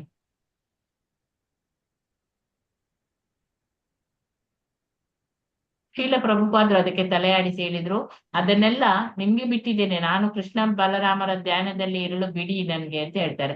ಮಧ್ಯಾಹ್ನ 4 ಗಂಟೆಯ ಸಮಯ, ಅದಕ್ಕಿಂತ ಸ್ವಲ್ಪ ಮುಂದೆ ಭಕ್ತರು ಶ್ರೀಮದ್ ಭಾಗವತದ ಪಠಣವನ್ನು ಗಟ್ಟಿಯಾಗಿ ಮಾಡುತ್ತಿದ್ದಾಗ ದೇವಾಲಯದ ಗಂಟೆ ಹೊಡೆಯಿತೆ ಅಂತ ಕೇಳ್ತಾರೆ. 1975ರಲ್ಲಿ ದೇವಾಲಯ ಸ್ಥಾಪನೆಯಾದದರಿಂದ ದೇವಾಲಯದ ಮುಂದಿರುವ ಪ್ರವೇಶ ಭಾಗದ ಗಂಟೆ ಪ್ರತಿ ಅರ್ಧ ಗಂಟೆಗೂ ಮೊಳಗಬೇಕೆಂದು ಅವರು ಕಟ್ಟಳೆ ಮಾಡಿದರು. ಮೊದಲಲ್ಲಿ ರಾತ್ರಿ ಎಲ್ಲ ಎಚ್ಚರವಾಗಿದ್ದು ತಪ್ಪದೆ ಗಂಟೆಯನ್ನು ಬಾರಿಸುವ ಕಾವಲುಗಾರರನ್ನು ನೇಮಿಸಿಕೊಳ್ಳುವುದು ದೇವಾಲಯದ ಅಧ್ಯಕ್ಷರಿಗೆ ಕಷ್ಟವಾಗಿ ಇತ್ತು. ಆದ್ರೆ ಮುಂದೆ ಶ್ರೀಲ ಪ್ರಭುಪಾದರು ಅದನ್ನು ಉಗ್ರವಾಗಿ ಆ ಕಟ್ಟಳೆ ಮಾಡಿದ್ರಿಂದ ದೇವಾಲಯದ ವ್ಯವಸ್ಥಾಪಕರು ಗಂಟೆ ಹೊಡಿಸುವ ಕೆಲಸವನ್ನು ವ್ಯವಸ್ಥೆ ಮಾಡಿದ್ರು. ಶ್ರೀಲ ಪ್ರಭುಪಾದರ ಪಾಲಿಗೆ ಅದು ದೇವಾಲಯದ ನಿರ್ವಹಣೆಯ ಸಮಗ್ರ ಸಾಮರ್ಥ್ಯದ ದ್ಯೋತಕವಾಗಿತ್ತು. ಕ್ರಮ ತಪ್ಪದೆ ಗಂಟೆಯನ್ನು ಬಾರಿಸುವಂತಹ ಸಣ್ಣ ಕೆಲಸವನ್ನು ಮಾಡಲಾಗದಿದ್ರೆ ಅವರು ಉಳಿದ ಕೆಲಸಗಳನ್ನೆಲ್ಲ ಹೇಗೆ ನಿರ್ವಹಿಸ್ತಾರೆ? ಗಂಟೆಯನ್ನು ಕ್ರಮವಲ್ಲದ ವೇಳೆಯಲ್ಲಿ ಹೊಡೆದಂತೆ ತಮಗೆ ಭಾಸವಾಯಿತು ಅಂತ ಶ್ರೀಲ ಪ್ರಭುಪಾದರು ಈಚೆಗೆ ಹೇಳಲಿಕ್ಕೆ ಆರಂಭಿಸಿದ್ರು. ಅದು ಬೇರೆ ಗಂಟೆ ಇರ್ಬಹುದು ಅಂತ ಹೇಳಿ ತಮಲಕೃಷ್ಣ ಹೇಳಿದ್ರು. ಭಕ್ತರು ಭಾಗವತ ಪಠಣವನ್ನು ಮುಂದುವರಿಸಿದ್ರು. ದೇವಾಲಯದ ಗೋಪುರದ ಗಂಟೆಯ ವಿಚಾರವನ್ನು ಪ್ರಭುಪಾದರು ಮತ್ತೆ ವಿಚಾರಿಸ್ತಾರೆ. ಅದನ್ನು ಪರಿಶೀಲಿಸಲೆಂದೇ ಹರಿಸೌರಿಗಳು ಎದ್ದಾಗ 1, 2, 3, 4 ಹೀಗೆ ಸಮಯವನ್ನು ಸರಿಯಾಗಿ ತಿಳಿಸುವ ಗಂಟೆಯ ನಾದವು ಜೋರಾಗಿ ಕೇಳಬರುತ್ತಿತ್ತು. ನನ್ನ ಕಾಳಜಿ ಇದೆ. ಇಂತಹ ದೊಡ್ಡ ಸಂಸ್ಥೆಯನ್ನು ವ್ಯವಸ್ಥಿತವಾಗಿ ನಿರ್ವಹಿಸಬೇಕು. ಸರಿಯಾಗಿ ವ್ಯವಸ್ಥೆಗೊಳ್ಳದಿದ್ರೆ ಅದು ಹಾಳಾಗ್ತದೆ ಅಂತ ಹೇಳಿ ಪ್ರಭುಪಾದರು ಹೇಳ್ತಾರೆ. ಹಾಗಾಗುವುದು ಸಾಧ್ಯವಿಲ್ಲ. ನೀವು ಸ್ಥಾಪಿಸಿರುವುದನ್ನು ಹಾಳುಗೆಡವಲು ಅವಕಾಶ ಕೊಡುವುದಿಲ್ಲ. ಅಷ್ಟರ ಮಟ್ಟಿಗೆ ನಾವು ನಿಮ್ಗೆ ಋಣಿಗಳಾಗಿದ್ದೇವೆ ಅಂತ ಹೇಳಿ ತಮಾಲ ಕೃಷ್ಣರು ಹೇಳ್ತಾರೆ. ದಯವಿಟ್ಟು ಹಾಗೆ ಆಗದಂತೆ ನೋಡಿಕೊಳ್ಳಿ ಅಂತ ಹೇಳಿ ಪ್ರಭುಪಾದರು ಹೇಳ್ತಾರೆ. ಇಷ್ಟಾದ್ರೂ ಶೀಲ ಪ್ರಭುಪಾದರು ಅಕ್ಷಯಾನಂದ ಸ್ವಾಮಿಗಳಿಗೆ ಹೇಳಿ ಕಳಿಸಿ ಅವರು ಕೋಣೆಗೆ ಕಾಲಿಡ್ತದ್ದಂತೆಯೇ ಗಂಟೆ ಹೊಡೆಯುತ್ತಿದೆಯೋ ಇಲ್ಲವೋ ಅಂತ ಕೇಳ್ತಾರೆ. ಅದು ಬಹುಶಃ ತಮ್ಮ ಗುರು ಮಹಾರಾಜರ ಕೊನೆಯ ಆಜ್ಞೆ ಎಂಬಷ್ಟರ ಮಟ್ಟಿಗೆ ಆ ಆಜ್ಞೆಯನ್ನು ಗಂಭೀರವಾಗಿ ಸ್ವೀಕರಿಸಿದ ಅಕ್ಷಯಾನಂದರು ಆ ಕಡೆಗೆ ಶ್ರದ್ಧೆಯಿಂದ ಗಮನವಿಡುವುದಾಗಿ ಆಶ್ವಾಸನೆಯನ್ನು ಕೊಡ್ತಾರೆ. ಒಳಗೆ ಬಂದ ಅರ್ಚಕರು ಕೃಷ್ಣ ಬಲರಾಮರ ಒಂದು ಬಾರಿಯ ಗಂಧಯುಕ್ತ ತುಳಸಿ ಮಾಲೆಯನ್ನು ಶ್ರೀಲ ಪ್ರಭುಪಾದರಿಗೆ ಕೊಡ್ತಾರೆ. ಪ್ರಭುಪಾದರು ಮತ್ತೆ ಭಾಗವತದ ಪಠಣದ ಕಡೆಗೆ ಗಮನವನ್ನು ಕೊಡ್ತಾರೆ. ಕೆಲ ಕಾಲದ ನಂತರ ಶ್ರೀಲ ಪ್ರಭುಪಾದರು ಕಳೆದ ಕೆಲವು ವಾರದ ಘಟನೆಗಳನ್ನು ತಮಾಲ ಕೃಷ್ಣರಲ್ಲಿ ಹೇಳ್ಕೊಡ್ತಾರೆ. ನೀವು ಸ್ವಲ್ಪವೂ ಕಷ್ಟವಾಗದಂತೆ ನನ್ನನ್ನು ಲಂಡನ್ನಿಗೆ ಕರೆದುಕೊಂಡು ಹೋಗಿ ಮತ್ತೆ ಪುನಃ ಹಿಂದಕ್ಕೆ ಕರೆದುಕೊಂಡು ಬಂದಿದ್ದೀರಾ. ನಿಮ್ಗೆ ನಾನು ವಂದನೆ ಸಲ್ಲಿಸಲೇಬೇಕು. ಆ ಗೌರವ ನಿಮ್ಗೆ ಸಲ್ತದೆ. ಅದಕ್ಕಾಗಿ ನಿಮ್ಗೆ ವಂದಿಸ್ತೇನೆ. ನಾನು ನರಪೇತಾಳ, ಆದ್ರೂ ನೀವು ಈ ಕೆಲಸ ಮಾಡಿದಿರಿ. ಕೃಷ್ಣ ನಿಮ್ಗೆ ಒಳ್ಳೇದನ್ನೇ ಮಾಡ್ಲಿ ಅಂತ ಹೇಳ್ತಾರೆ. ಹರಿಸೌರಿಗಳು ದೆಹಲಿಯಿಂದ ಪ್ರಭುಪಾದರ ಇನ್ನೊಂದು ವಿವರವಾದ ಜಾತಕ ನಕ್ಷೆಯನ್ನು ತರಿಸ್ತಾರೆ. 10 ಬ್ರಾಹ್ಮಣರು 21 ದಿನಗಳವರೆಗೆ ರುದ್ರವನ್ನು ಜಪಿಸುವಂತೆ ಆ ಜ್ಯೋತಿಷಿ ಅಲ್ಲಿ ಸೂಚಿಸ್ತಾರೆ. ನಮ್ಮಲ್ಲಿ ಮಹಾಮಂತ್ರ ಇದೆ, ಆದ್ದರಿಂದ ಬೇರೆ ಮಂತ್ರದ ಅಗತ್ಯವಿಲ್ಲ ಅಂತ ಹೇಳಿ ಶ್ರೀಲ ಪ್ರಭುಪಾದರು ಆ ಸಲಹೆಯನ್ನು ತಳ್ಳಿ ಹಾಕ್ತಾರೆ. ಇಲ್ಲ, ಈ ಜಾತಕ ನಕ್ಷೆಗಳು ಭಕ್ತರಿಗೆ ಅನ್ವಯಿಸ್ತದೆ ಆ ಶ್ರೀಲ ಪ್ರಭುಪಾದ್ರೆ ಅಂತ ಹೇಳಿ ಹರಿಸೌರಿಗಳು ಕೇಳ್ತಾರೆ. ಆಗ ಇಲ್ಲ, ಶ್ರೀಲ ಪ್ರಭುಪಾದ್ರು ಹೇಳ್ತಾರೆ, ಜ್ಯೋತಿಷದ ಮೇಲೆ ಹಣವನ್ನು ಪೋಲ್ ಮಾಡಬೇಡಿ. ಈ ಶ್ರೀಲ ಪ್ರಭುಪಾದರಿಗೆ ಕೀರ್ತನದಲ್ಲಿ ಅಚಲ ಶ್ರದ್ಧೆ ಇದೆ ಮತ್ತು ನಿರಂತರ ಕೀರ್ತನವನ್ನು ಆರಂಭಿಸುತ್ತೇವೆ ಎಂದು ತಮಾಲ ಕೃಷ್ಣರು ಹೇಳಿದಾಗ ಪ್ರಭುಪಾದರು ಅದೀಗ ಸರಿಯಾದ ಕೆಲಸ. ಈ ಜ್ಯೋತಿಷ್ಯಗಳೆಲ್ಲ ಕರ್ಮಿಗಳು, ನಮಗೆ ಕರ್ಮಿಗಳನ್ನು ಕಟ್ಟಿಕೊಂಡು ಏನೂ ಆಗ್ಬೇಕು ಅಂತ ಹೇಳಿ ಇಲ್ಲ ಅಂತ ಹೇಳ್ತಾರೆ. ಓದಿ ಮಾತಾಜಿ. ಭಾಗವತಮ್ಮ ಮಾತಾಜಿ ಓದಿ. ಹರೇ ಕೃಷ್ಣ ಮಾತಾಜಿ. ಓದ್ತೀನಿ ಮಾತಾಜಿ. ಶ್ರೀಲ ಪ್ರಭುಪಾದರ ಕರೆಯಂತೆ 23 GBC ಸದಸ್ಯರು ಮತ್ತೆ ವೃಂದಾವನದಲ್ಲಿ ಸೇರಲಾರಂಭಿಸಿದರು. ಅವರೆಲ್ಲ ಭಾರವಾದ ಹೃದಯದಿಂದಲೇ ಬಂದರು. ಆದರೂ ಪ್ರಭುಪಾದರ ಪರವಾಗಿ ತಾವು ಮಾಡಿದ ಪ್ರಚಾರ ಕಾರ್ಯದ ಪ್ರಗತಿಯ ವರದಿಗಳನ್ನು ಅವರ ಮುಂದಿರಿಸಲು ಅವರಿಗೆ ಆನಂದವಾಗಿತ್ತು. ತಮ್ಮ ಈ ಸ್ಥಿತಿಯಲ್ಲಿ ಕೂಡ ಮೇಲೆ ಮಾಡಿ ಮಾತಾಜಿ ಕೂಡ ಇಂತಹ ವರದಿಗಳನ್ನು ಕೇಳಿ ಪ್ರಭುಪಾದರಿಗೆ ಸಂತೋಷವಾಗಿತ್ತು. ಹಿಂದಿನಂತೆ ನಾಯಕರುಗಳಿಗೂ ಉತ್ತೇಜನ ಸಿಕ್ಕಿತ್ತು. ಶ್ರೀಲಂಕೆಯಿಂದ ಬಂದ ಹಂಸದೂತ ಸ್ವಾಮಿ ಆಗಮಿಸಿದವರಲ್ಲಿ ಮೊದಲಿನವರು. ಕೀರ್ತನಾನಂದ ಸ್ವಾಮಿ ನವವೃಂದಾವನದಲ್ಲಿ ಮಾಡಿದಂತೆ ಶ್ರೀಲಂಕೆಯಲ್ಲಿ ಕೃಷಿ ಯೋಜನೆಗಳನ್ನು ಬೆಳೆಸಿ ಎಂದು ಹಂಸದೂತರಿಗೆ ಸಲಹೆ ನೀಡಿದರು. ಹಂಸದೂತರು ಹೇಳಿದರು, ನಾನು ಅವರಿಗೆಲ್ಲ ಹೇಳುತ್ತೇನೆ, ಇದು ಎಂತಹ ದೇಶ, ರಾಜರ್ಷಿಗಳ ಭೂಮಿಯಲ್ಲಿ ಒಬ್ಬ ಹೆಂಗಸು ಸರ್ಕಾರ ನಡೆಸುತ್ತಿದ್ದಾಳೆ. ರಾಜಕೀಯದ ತಂಟೆಗೆ ಹೋಗಬೇಡಿ. ಪ್ರಭುಪಾದರು ಎಚ್ಚರಿಸಿದರು. ನಾವು ಸಂಸ್ಕೃತಿ ಪರರು, ತತ್ವನಿಷ್ಠರು. ಪ್ರಭುಪಾದರು ಗಿರಿರಾಜರೊಂದಿಗೆ ಬ್ಯಾಂಕ್ ವ್ಯವಹಾರಗಳ ಬಗೆಗೆ ಸಮಾಲೋಚಿಸಿದರು. ವೃಂದಾವನದ ಒಂದು ಬ್ಯಾಂಕ್ ಇಸ್ಕಾನ್ ನಿಧಿಯೊಂದರಿಂದ ಹಣ ತೆಗೆಯುವುದಕ್ಕೆ ಅವಕಾಶ ಕೊಡಲು ಹಿಂದೇಟು ಹಾಕುತ್ತಿತ್ತು. ಸಲಹೆಗಾಗಿ ಶ್ರೀಲ ಪ್ರಭುಪಾದರನ್ನೇ ಕಾಣಬೇಕಾಯಿತು. ಅವರು ಈಗಲೂ ಅಷ್ಟೊಂದು ತಜ್ಞ ರೀತಿಯಲ್ಲಿ ವ್ಯವಹರಿಸುತ್ತಿರುವುದನ್ನು ಕಂಡು ಭಕ್ತರು ಚಕಿತರಾದರು. ಅವರನ್ನು ಇದರಲ್ಲಿ ತೊಡಗಿಸಿದುದಕ್ಕೆ ಗಿರಿರಾಜರು ಕ್ಷಮೆ ಕೋರಿದಾಗ ಪ್ರಭುಪಾದರು ಅದರಿಂದಲೇ ನಾನು ಹೇಳಿದ್ದು ಅಗತ್ಯವಾದುದನ್ನು ನೀವೇ ಮಾಡಿಕೊಳ್ಳಿ ಎಂದು ಉತ್ತರಿಸಿದರು.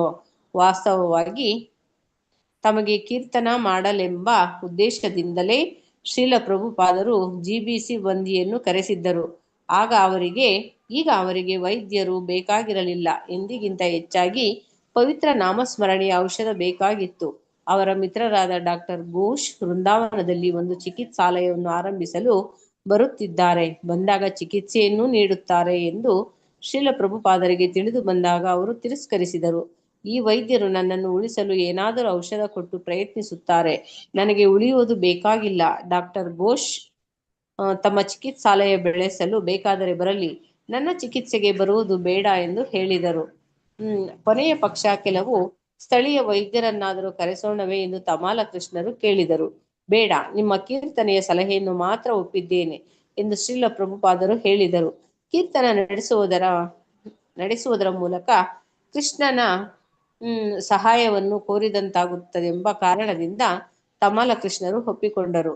ನನ್ನನ್ನು ಉಳಿಸಲು ನೀವು ಕೃಷ್ಣನಿಗೆ ಪ್ರಾರ್ಥನೆ ಸಲ್ಲಿಸಬೇಡಿ ಎಂದು ಪ್ರಭುಪಾದರು ಹೇಳಿದರು. ನನ್ನನ್ನು ಸಾಯಲು ಬಿಡಿ. ಅನಂತರ ಶ್ರೀಲ ಪ್ರಭುಪಾದರು ಎದ್ದು ಕೂರಲು ಬಯಸಿದರು. ಹಂಸದೂತರಿಗೆ ಆಯಾಸವಾಗಿರದಿದ್ದರೆ ಅವರು ಹಾಡನ್ನು ಮುಂದುವರಿಸಬಹುದು ಎಂದರು. ಮೇಲೆ ಮಾಡಿ ಮಾತಾಜಿ. ಮಾತಾಜಿ. ಹರೇ ಕೃಷ್ಣ ಮಾತಾಜಿ. ಧನ್ಯವಾದ. ಶ್ರೀಲ ಪ್ರಭುಪಾದ್ರ ಈ ಕರೆಯಂತೆ 23 GBC ಸದಸ್ಯರು ಮತ್ತೆ ಬೃಂದಾವನದಲ್ಲಿ ಸೇರಿಸ್ತಾರೆ. ಅವರೆಲ್ಲ ಭಾರವಾದ ಹೃದಯದಿಂದಲೇ ಬರ್ತಾರೆ.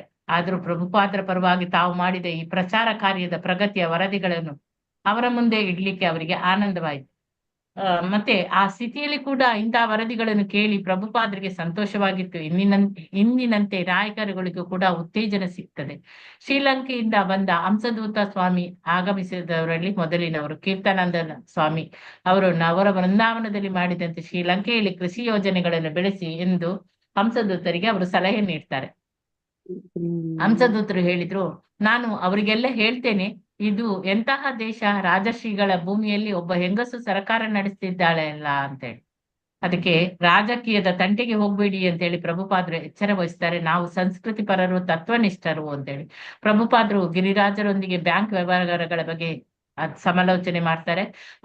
ವೃಂದಾವನದ ಒಂದು ಬ್ಯಾಂಕ್ ಇಸ್ಕಾನ್ ನಿಧಿಯೊಂದರ ಹಣ ತೆಗೆಯುವುದಕ್ಕೆ ಅವಕಾಶ ಕೊಡಲು ಹಿಂದೇಟು ಹಾಕ್ತಿತ್ತು.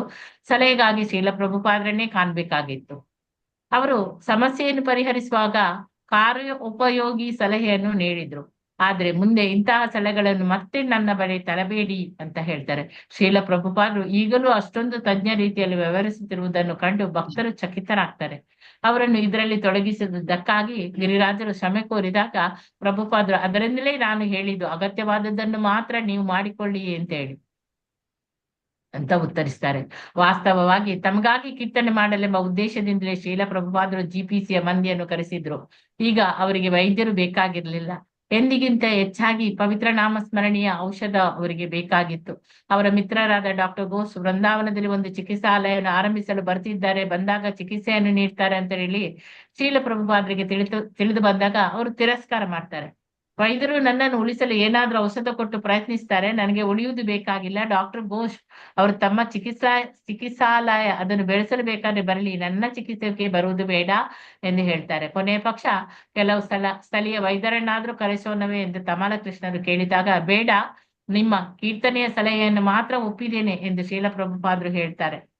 ಆ ಕೀರ್ತನೆ ನಡೆಸುವುದರ ಮೂಲಕ ಕೃಷ್ಣನ ಸಹಾಯವನ್ನು ಕೋರಿದಂತಾಗ್ತದೆ ಎಂಬ ಕಾರಣದಿಂದ ತಮಾಲ ಕೃಷ್ಣರು ಅದನ್ನು ಒಪ್ಪಿಕೊಂಡ್ರು. ನನ್ನನ್ನು ಉಳಿಸಲು ನೀವು ಕೃಷ್ಣನಿಗೆ ಪ್ರಾರ್ಥನೆ ಸಲ್ಲಿಸಬೇಡಿ ಅಂತ ಹೇಳಿ ಪ್ರಭುಪಾದರು ಹೇಳ್ತಾರೆ. ನನ್ನನ್ನು ಸಾಯಲಿ ಬಿಡಿ. ಅಥವಾ ನಾನಂತರ ಶ್ರೀಲ ಪ್ರಭುಪಾದರು ಎದ್ದು ಕೂರ್ಲಿಕ್ಕೆ ಇಚ್ಛೆ ಮಾಡ್ತಾರೆ. ಹಂಸದೂತರಿಗೆ ಆಯಾಸವಾಗಿರದಿದ್ರೆ ಅವರು ಹಾಡನ್ನು ಮುಂದುವರಿಸಬಹುದು ಅಂತ ಹೇಳಿ ಹೇಳ್ತಾರೆ. ಹರೇ ಕೃಷ್ಣ. ವಾಂಚಾ ಕಲ್ಪತರುಭ್ಯಶ್ಚ ಕೃಪಾ ಸಿಂಧುಭ್ಯ ಏವ ಚ ಪತಿತಾನಾಂ ಪಾವನೇಭ್ಯೋ ವೈಷ್ಣವೇಭ್ಯೋ ನಮೋ ನಮಃ. अनंत कोटि भक्त वृंद की जय. नामाचार्य हरिदास ठाकुर की जय. ಹರೇ ಕೃಷ್ಣ ಮಾತಾಜಿ. ಧನ್ಯವಾದಗಳು ಹರೇ ಮಾತಾಜಿ. ಕೃಷ್ಣ. ಎಲ್ಲರಿಗೂ ಮಂಗಳಕರವಾಗಿ ಎಂದು ಬೇಡಿಕೊಳ್ಳುತ್ತಾ ಹರೇ ಕೃಷ್ಣ. ಧನ್ಯವಾದಗಳು ಮಾತಾಜಿ. ನಿನ್ನ ತರಗತಿಯನ್ನು ಮುಗಿಸೋಣ. ಹರೇ ಕೃಷ್ಣ. ಧನ್ಯವಾದಗಳು ಮಾತಾಜಿ. ಹರೇ ಕೃಷ್ಣ. ಇನ್ನು ಸೋಮವಾರ ಸಿಗೋಣ. ಹರೇ ಕೃಷ್ಣ ಮಾತಾಜಿ. ಧನ್ಯ